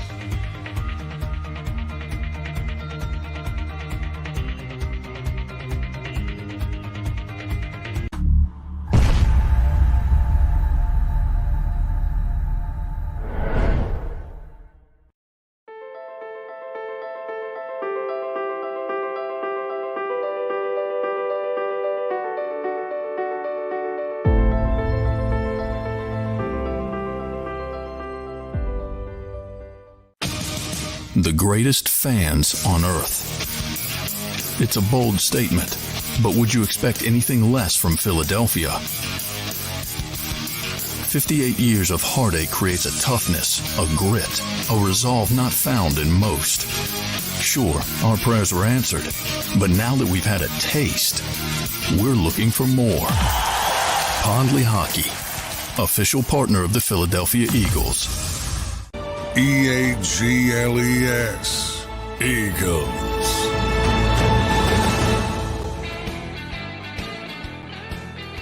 Welcome back in, everybody, to Birds 365. We are joined now by Chris Franklin of NJ.com. Chris, welcome to the show, man. How you doing on this post-schedule release day? It's always fun because I'm doing well. Thanks for asking. And it's always fun, you just get to look and you're just waiting. The teams you're playing. You just want to finally know what's going to happen. Now it makes it real now. It's always fun knowing the schedule comes out and it makes it real. Yep. Yeah, and now we know. And I always like to look at themes and sort of more than, because we don't know who's going to be healthy on a particular week and what the situation's going to be. So we all got to play that game. That's a win, that's a loss game, and we'll certainly play it with you, Chris. And I saw anybody wants to read it at C Franklin News, NJ.com, your early prediction. But when it comes to themes on this schedule, what kind of stood out to you? Well, I think the stretch of death that we saw last year, at least is earlier, so it gives them. I think there's still a stretch of death in there. I look at that stretch in the middle that includes the Bengals all the way through the Ravens. I think that's going to be a really defining stretch for the team to see where they really are. I think and even if they do falter, they still have enough time to rectify. So that's one thing. And then the other one, I just definitely noticed that they're pretty much living out their suitcase. It feels like for that first half of the season. That's just to go to Brazil and all of a sudden, oh yeah, you're home for one night. You get some rest, but after that, go down to New Orleans after the Atlanta game, and then go back up, and then you go back down to Tampa Bay. There's a lot of travel heavy games in there, but it really helps that they have those home games down the stretch for them. Yeah. First time since 1951, the Eagles said 4 out of 5 at home. Yeah, only 4 true home games in the first 13 weeks because week 1 is in Brazil. You're not getting home advantage from playing in Brazil. So tough from that perspective. But I said to Johnny Mack and I said to Les Bowen in hour 1, I like it because I'd rather play my best football in December going into the playoffs, and you have the chance to be able to do that. If there's anything, if you struggled if you had a slow start or you lost a couple games, you got a lot of home games down the stretch. Win those games. You beat Dallas at home that's a momentum shifting type win. You have a chance to get hot there going into the playoffs, which I think is a good thing. Yeah, and especially I think, and I know there's a lot of trepidation about, hey, it's a week 5 bye and it's really, really early. That doesn't preclude you from actually going and making a run. It does. I mean, if the Rams had a week 2 bye and they won the Super Bowl. If you look at actually like for teams, there's been 7 teams that had a week 5 bye or earlier. They still made the Super Bowl, so that's key. And it's also going to be key for the Eagles, especially with having 2 new coordinators. You have 2 new schemes and terminology. It gives them time early enough that they can make enough tweaks that they can change things and then head forward for the rest of the season. Yeah, and that's a good little nugget you gave us there, Chris, about teams that have been able to handle the early bye. But I from my perspective, I think that's what they're doing. I think they're handling it, and it's not a death knell, but I don't think it's good from the perspective of the obvious one of, you're going to be more banged up late in the season, but also when it's that early, you don't really have a large enough sample size to do the self scout you want to do as a coaching staff, and you kind of look inward and say, all right, what are we doing well? What are we doing wrong? Now, in the last year, that might have sunk Nick Sirianni having the later bye, because that's when he started thinking about, hey, you know what? Sean Desai's not cutting it. Let's make this goofy move to Matt Patricia. So it can work in both ways. But I think just from a general perspective, and I think the Eagles would agree with this wholeheartedly, they would prefer a later bye. Would you agree there? I think so. And it puts the importance more now on the fact they really do have to get the 1 seed if they want to get some rest into the playoffs, because conceivably you're playing from week 6 on. And that's, especially if you're 2 or below, and that's a tough task to do. And also, it's tough if you're in terms of self-scout, when you look at the opponents, the only litmus test you really have is in week 1. And week 1 is always the crazy week, because teams are all season pretty much to plan how they want to try to plan how you're doing. So you got the Packers, and then you look at the Falcons and the Saints, and it's NFC South heavy. Yeah, it's nothing where it's like, goes, you know what? This is we know what we're going to do here. Like, you wish it was like, maybe you wish you kind of had the Browns early, so you know what you were getting out of them, and you get that out the way before they really truly got on a roll and stuff like that. But hey, such is life when it comes to that. And yeah, they're going to need that rest. They really, really need to get that 1 seed in order to get some rest later on in the season. Yeah, I agree with you, Chris. And the one thing that did stick out to me when the schedule was released, and we're breaking it down now. We have the benefit of looking at it 6 months into the future. We don't know how it's going to play out, but there's no real gauntlet like there was last year. Now, Johnny Mack has pointed out they won more games of that gauntlet than we thought, and they ended up losing to the teams we thought they were going to beat, the Cardinals and the Giants. But really only maybe week 8 to week 10, Bengals, Jags, Cowboys on the road. I mean, that could be a tough stretch, but there's no real season-defining gauntlet like there was last year. I think that's a win for the Eagles, and I think that's a good thing. What do you make of that?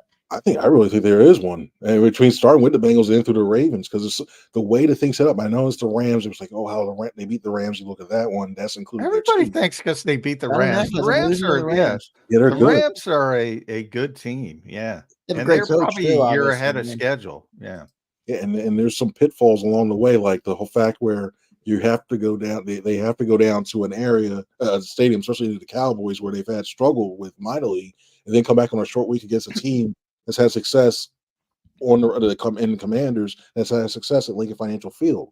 And you look at that stuff, and even I'm not including the stretch, and I know and I truly believe they win the game. I even think the way where they place the Panthers game is even tough, because even when you go down to the Rams and then you do that cross country flight, then you have to go. You got the next game against Baltimore, who's a really physical team. That's and then after that, you got to play that the sandwich in between there. So it's not the stretches, and to me, the stretches between 6 and is between really the Bengals and the Ravens. But there's some stretches along the way where you got some trap games potentially, and it could really throw you a loop. Like just like last year, we thought the Cardinals.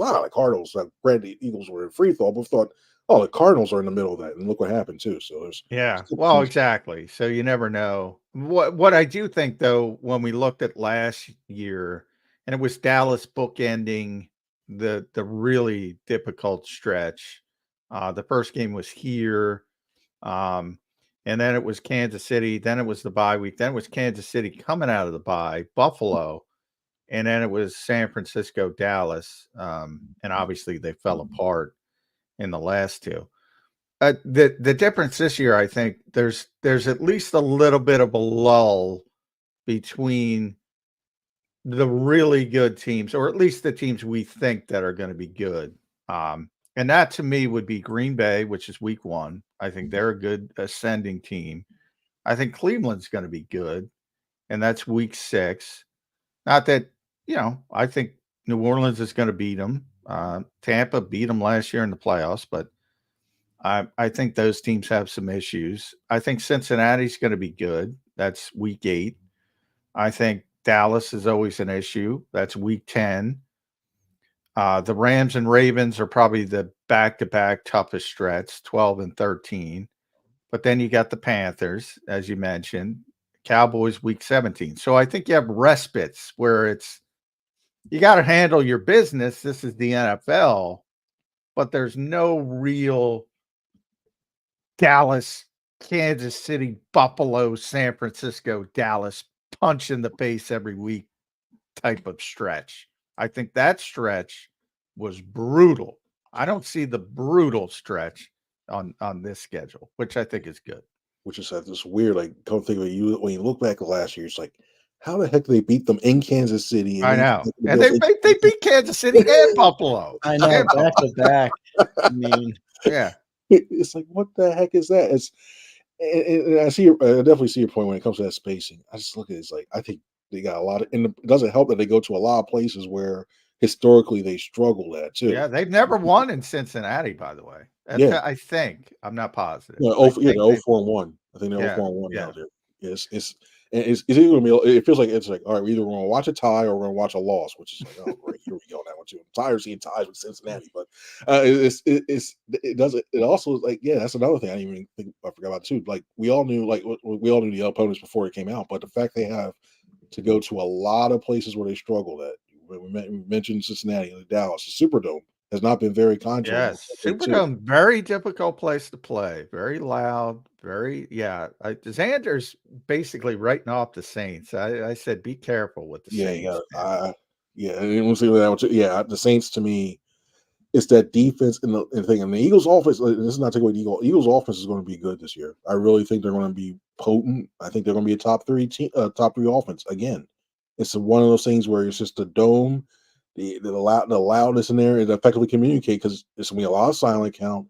It forces you to wait that extra second sometimes as well too, and defense adjusts. You get communication; they're used to it. So that's the only reason why I think I think that's, to me, that's a loss in New Orleans. Oh yeah, Chris has got that as a loss too. Yeah, you got him as a loss in New Orleans too. I'm a big fan of that Saints defense. I'm not in love with Dennis Allen as a head coach, but that defense, man, their defense is good. You pointed out they added some players. They got Kool-Aid, but I mean, look, the Eagles added players too. The Eagles added offensive talent too. So I think the Eagles will get the better of them. Chris, I want to ask you about the NFC East. Les Bowen made a good point.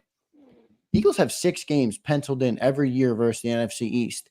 We've kind of not forgotten about it, but the Giants and the Commanders have sucked now for so long. We've almost chalked it up like it doesn't matter that much. Do any of these teams make a push this year? Do the Eagles, split with each of them? Or I think they beat the Commanders twice. I think they beat the Giants twice, but maybe I'm wrong. I think it's a split with Dallas. How do you see the NFC East going this year? I think they go 4-2. I got splits with the Cowboys. I got splits with the Commanders. That's right. I had to split with the Commanders as well. That's right. I forgot about that. It's that short week. If it was on regular rest, I think they get it. But that short the Commanders, Chris, the Commanders always play us so well. I mean, even last year with Sam Howell, I remember went to overtime with him. I'm like, what is going on here? Yeah, that, and they're competent, and the fact they have a mobile quarterback who has a lot of Jaden Daniels, who has a lot of upside. I like his game a lot, and I think when you look overall at Cliff Kingsbury and the type of style it's not going to be the true air raid style that we typically see from them. He basically adapted to the NFL game, and it's going to be one of those. And you have a defensive head coach who's going to say, you know what, I got a rookie quarterback. I just want to keep it ball control. I just want to make it ugly in that. And I think they can do that against this defense. It's one of those. The Eagles have the better roster. The Eagles have more talent. It's just when it comes to those division games, that advantage comes down a little bit, and I think that ball control happens to the point where, like, I think you see on that short week after coming off of Dallas, you see, I think a loss. I think I have that chalk penciled in as chalk as a loss, and then the Giants are just nah. Yeah, to me, it's Dable's last year. I think they he started hot when coach of the year, and then it's not going good since then. I mean, to me, Washington is the biggest uncertainty on the schedule because they could be really good if Jaden hits the ground running, and I think he's going to be. I said leading up to the draft, he was my guy. He's the guy. I think he's a playmaker. He's just that kind of guy who's going to be tough to deal with for defenses. But I don't know how quickly that starts. I could see them by week 11. You mentioned that short week, the Thursday night game, which is at Lincoln Financial Field. They could be a really good team by that point. They could also be a really bad team. So they're the one. If he has a CJ Stroud like season to start, boy, they're going to be good. Yeah. And so to me, that's going to change drastically than what we're talking about today, where the Washington Commanders are. And that, I would say, of all the teams on the schedule, that is the one you really can't get a beat on at this point. Even it could be really good, it could be really bad, it could be somewhere in the middle. We'll see how that shakes out. But if I look at one game, I'm going to guarantee is a loss, Chris Franklin. It's December 1st at Baltimore. And if I look at one game that's going to be guaranteed win next week, December 8th, Carolina at Lincoln Financial Field. I want you to guarantee one loss and one win. The one win I will guarantee is the Eagles up at MetLife Stadium facing with Saquon's return. Because even though I think that the Giants fans will pack that place, even if it's rain. I think they'll pack a place, especially for coming back there. The vitriol they're going to throw at them. But I think Saquon's got a lot to say about the way it ended for what we've heard about him not getting in the contract and going that one. I think he's going to have a lot of things. So I guarantee that as the win. The guaranteed loss for me, I just don't know how they go into. I just look at that. I look at the Cincinnati Bengals game. I look at that team. I know Joe Burrow has not played well in a while, but you look at the fight for Jamar Chase, that's going to be a shootout to me, in my opinion.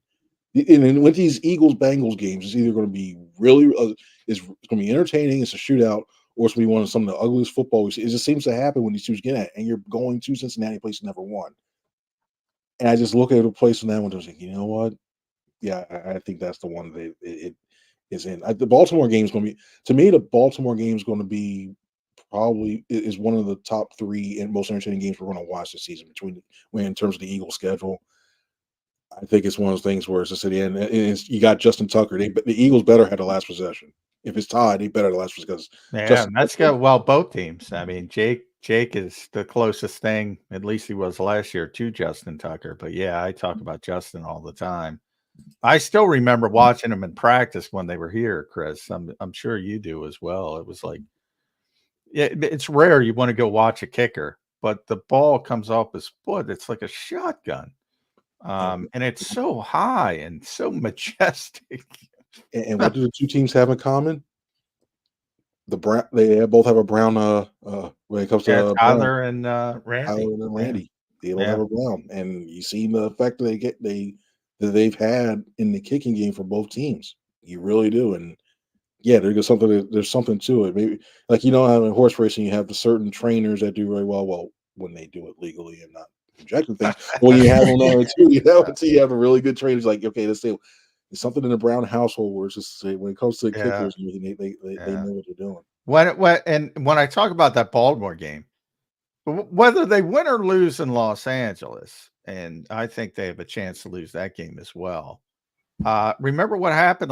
They beat the Rams, but then they came back and laid an egg against the Jets.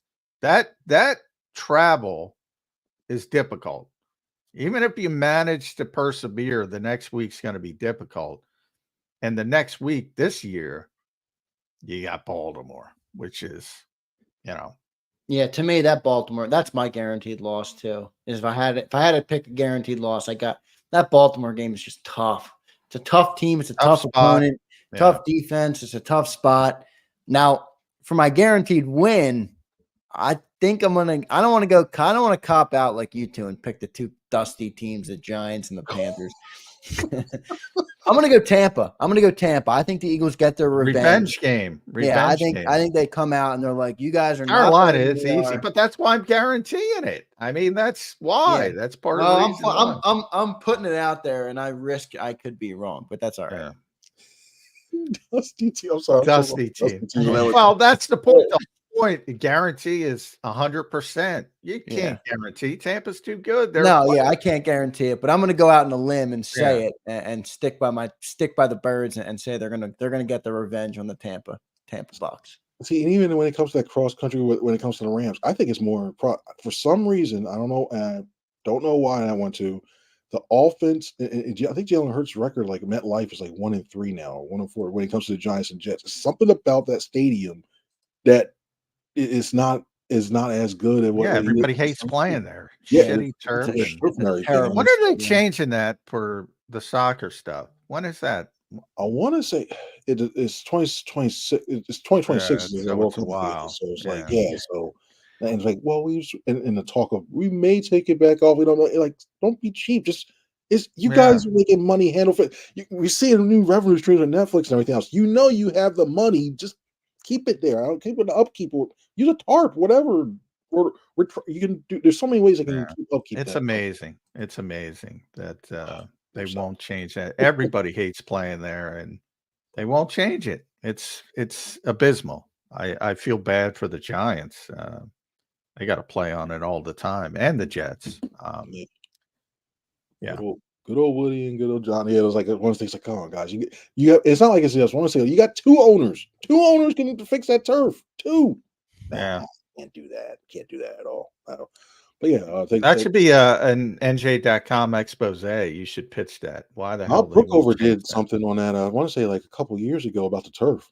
He actually did a good job. I think, and that's to me, I credit Bob for doing it. And like they changed to another version of that turf the following year. He found out. Too. Bob did it's the 2022 season. That's when he did it on there. I think that's so. If anybody wants to read it, he did a good job when it came to that.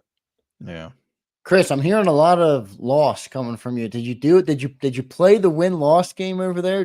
I'm not going to go game by game with you, but do you have a final record prediction from Chris Franklin for the 2024 Eagles? I do, and the funny thing, the losses I had, they included the Bengals, the Ravens, the Commanders, the Cowboys, and the Saints.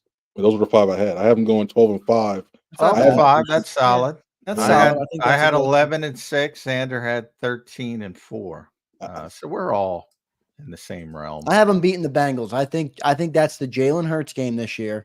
I think he shows up. He knows everybody's talking about Joe Burrow and how great of a player he is, just like they are about Josh Allen. He went in there last year and got the win in overtime.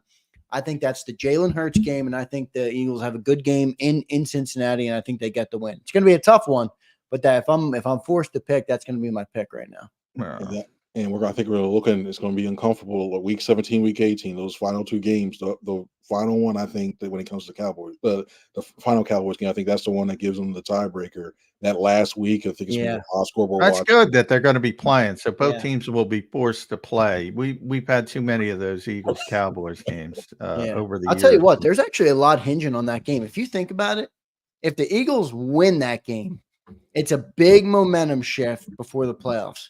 But if they lose that game at home to the Cowboys, they might not be in the playoffs if they lose that game. Oh, man, the fans won't like it. The team won't like it. That could be a bad swing in the wrong direction before the playoffs. Yeah. I think it's going to be a battle like when you're going and approaching that area, because I have them in a little funk in the middle of the year. When you're getting toward that area, I think that Cowboys going to have that's part of the streak that they continue to win. I think that last week, I don't think they'll get it. I don't think they'll get the 1 seed, but I think that it's going to be basically a three-way jockeying between the Lions, the Cowboys, and the Eagles for that 1 seed. I think the Minnesota with the Lions playing Minnesota so much. So I think the Lions finished with the 1. But Lions are good, man. I'm picking the Lions. Yeah, Lions are going to get the good, number man. 1 seed. They're going to be a really good team. At C Franklin News, make sure you follow Chris on X, NJ.com. Read him there. Does a tremendous job. 12-5 Eagles prediction. I'll end it here, and I keep talking about this, and I'm not getting any foothold, so I need a foothold from Chris Franklin. I hate this week 1 game in Brazil from the Eagles. From a pure football perspective. Yeah, I'm with you, John. I'm not talking business. It makes sense from business-wise and opening up market. I'm saying this team's going to be a team you're battling for playoff position, and you're giving up a stinking home game. Now, if they win the game, everything is solved. So we'll be able to start talking about it. But if they lose that game, Chris, it is a storyline the entire season, because they're going to be behind the 8 ball when it comes to tiebreakers with the Green Bay Packers.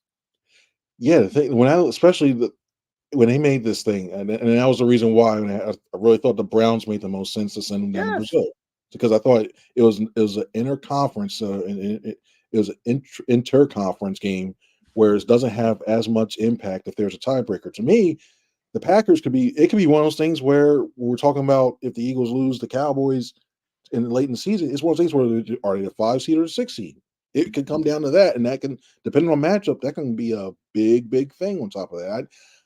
I don't mind going down to Brazil, and in the words Triple H, is what's best for business, and we're in that one too for that one too. It's the problem I had was it really was the opponent.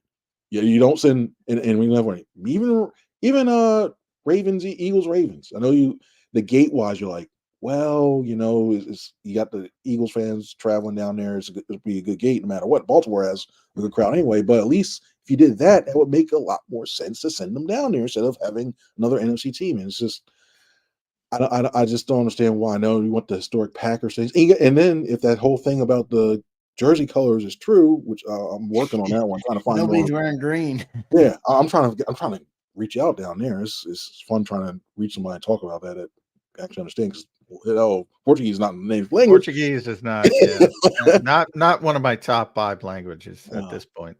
No, it makes sense. Yeah, it should have been an AFC team. Should have been Cleveland. It wouldn't have been the Ravens, right? Because the Ravens, they're on the road again, so technically they were only picking from one of the it was down to Green Bay or Cleveland. And they wanted a higher profile opponent. Like I said, I get it from a business standpoint. Great. But who cares? If you're Nick Sirianni and the players, this sucks from a football standpoint. You're giving up a home game against a playoff contender in your conference. That sucks. Yeah. It does. There's no way around that. That's a fact, I think. Yeah. And just wait till we see more of these games coming up. And right now, more and more coming until it is more and more. Barcelona. I wish they were playing in Barcelona. By the way, nothing against Sao Paulo, but that's all that. I was prefer Barcelona. When Sao Paulo, I was like, oh, this is cool. Brazil, all right, cool. But you look and it's like, oh, it's not near Rio. All right, cool. Like, it was not on the beach. All right, it's not cool. Even close. Oh, come on. Yeah. Bring on Sydney. Sydney would be fun, but it's a long flight, but hey, I think that'd be worth it too. Yeah, it'd be worth it at least.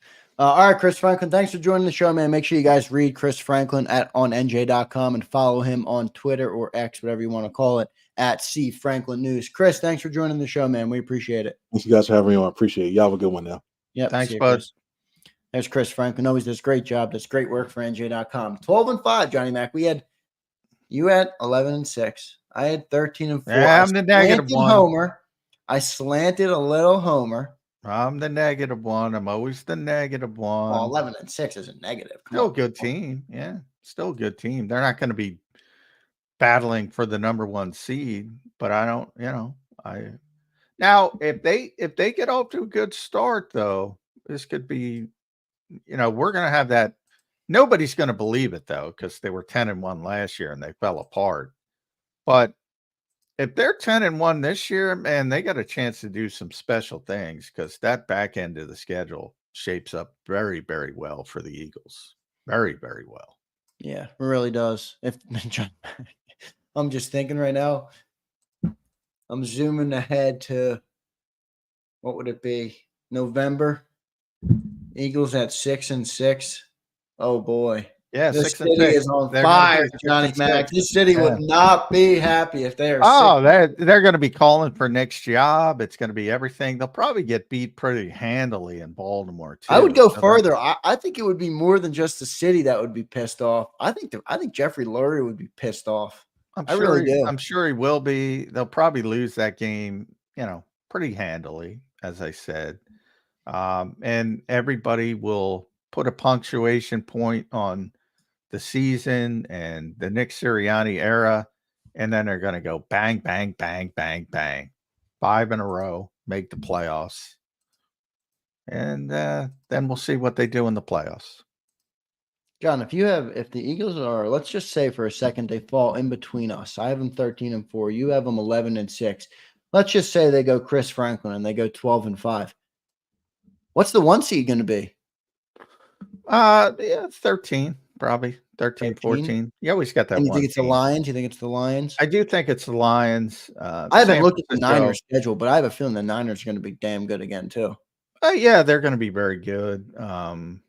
They're in the conversation. I would say Detroit. I would lean towards Detroit. Should have beat San Francisco last year. I know. I think they started that game up by almost 20 points. And Green Bay should have beat San Francisco. Yeah. I could see Green Bay. I could see Green Bay going in both directions a little bit. Not they're going to be a good team. It's a matter of how good.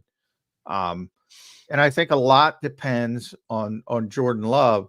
We're talking about that, and I brought up Dante Culpepper from covering him. Yeah. You never know how young quarterbacks are going to react to success. Are they going to understand? Like I explained, look, everybody spent their off season who has Green Bay on the schedule, sort of like what they did with Jalen Hurts. And they are coming up with ways to take away what he did well. Now, is he going to enter this process and saying, I got everything figured out, I'm this emerging, or is he going to understand he's got to adjust to the adjustments, he's got to keep working hard. The minute you think you have the answers, they change the questions, blah, blah, blah. We don't know. You got to wait and see. I say that about every young quarterback.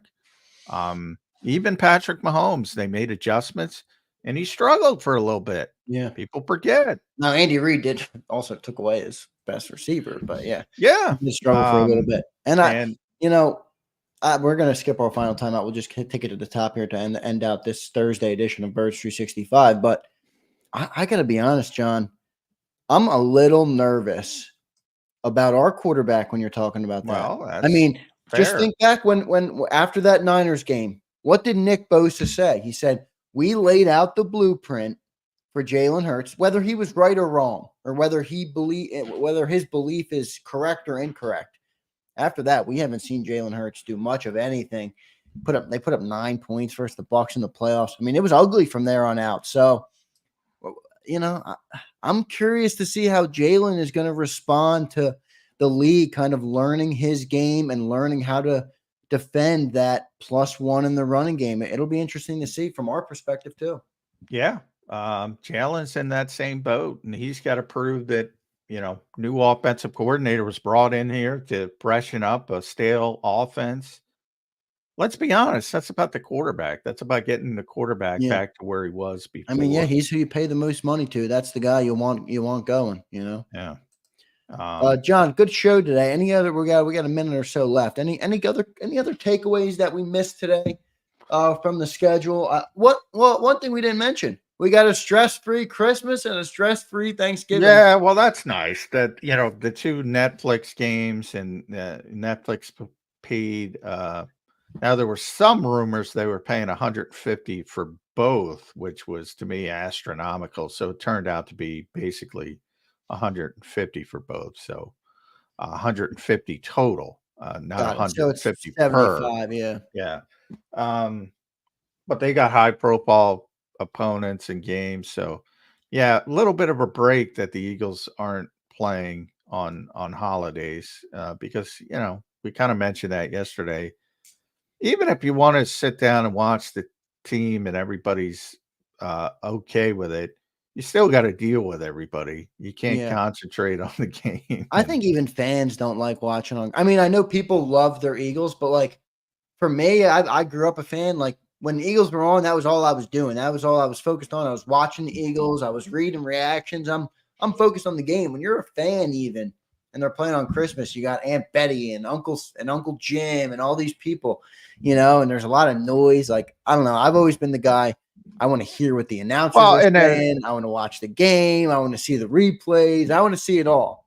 Yeah, it depends on kind of the fan you are. But what, from my perspective, I guess the one thing we didn't mention, that the collapse did have one effect. The Eagles, they have their 5 primetime games, and they'll probably get flexed into one more. But 1, 2, 3, 4, 5, 6, and probably 7 Giants are to be determined in week 18, as always. Probably be 1 o'clock. So there's some 1 o'clock games this year, which to me is phenomenal. Yeah, 6 of them. 6 of them. Yeah. 4 of them come very early. I will say that. 4 Yeah. of them are in their first 7 weeks. Yeah, New Orleans, Tampa Bay, and coming off the bye, Cleveland Giants back-to-back are all 1 o'clock games, 1 o'clock at Washington late. Yep. Giants game, week 18, will almost certainly be 1 o'clock because I don't think the Giants are going to be relevant, so it's not going to be playoff worthy to put in a later window.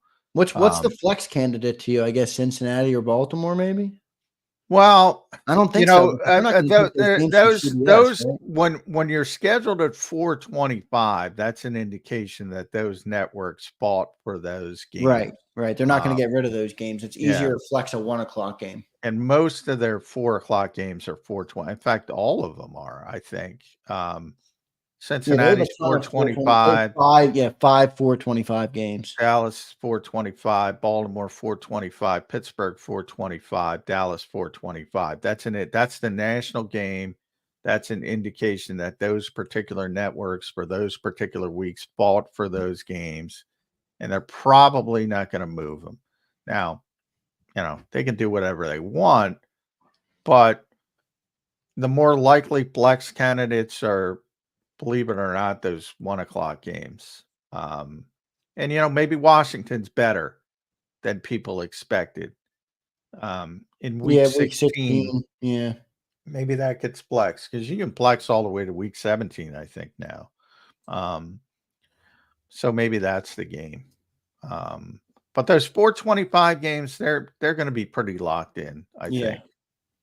Yeah, agreed. So, and we could even end up with another 1 o'clock game, as you mentioned, that Giants game at the end of the season, which I don't think they're going to be very good this year. So, all right, Johnny Mac, good show. If you're in the chat box, we appreciate you. Joshua, William, Bernie, Mark, C24, Twiz, SMD, Eagles, all you guys, Underdog. We appreciate everybody. Let's drop a like on the show before we get out of here. I don't know what we're up to. 119. Come on, give me 10 more. Let's get to 130 before we get out of here.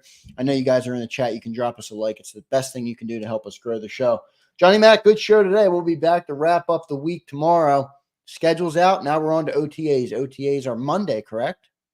Start on Monday. Not official yet. I think we'll be allowed in on Wednesday. That's typically what they do. But they'll have ones Monday. They'll take the day off from an on-field perspective Tuesday. Then they're back Wednesday, Thursday. My guess is Wednesday will be open to reporters, but that's just my speculation at this point.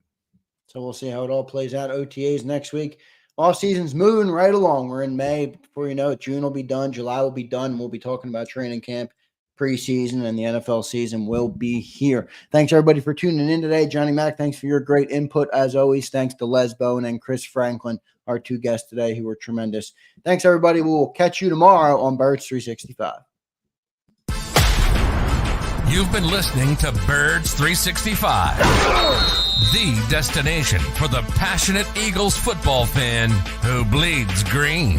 If it's Eagles football, we're talking about it. Debate, inside the locker room, and guests that are some of the greatest football minds from around the region. We hope you enjoyed the show. We know we had a blast. Make sure to like, comment, and subscribe, and we'll be back soon. But in the meantime, hook up with us on social media at JAKIB Sports. See you next time on Birds 365.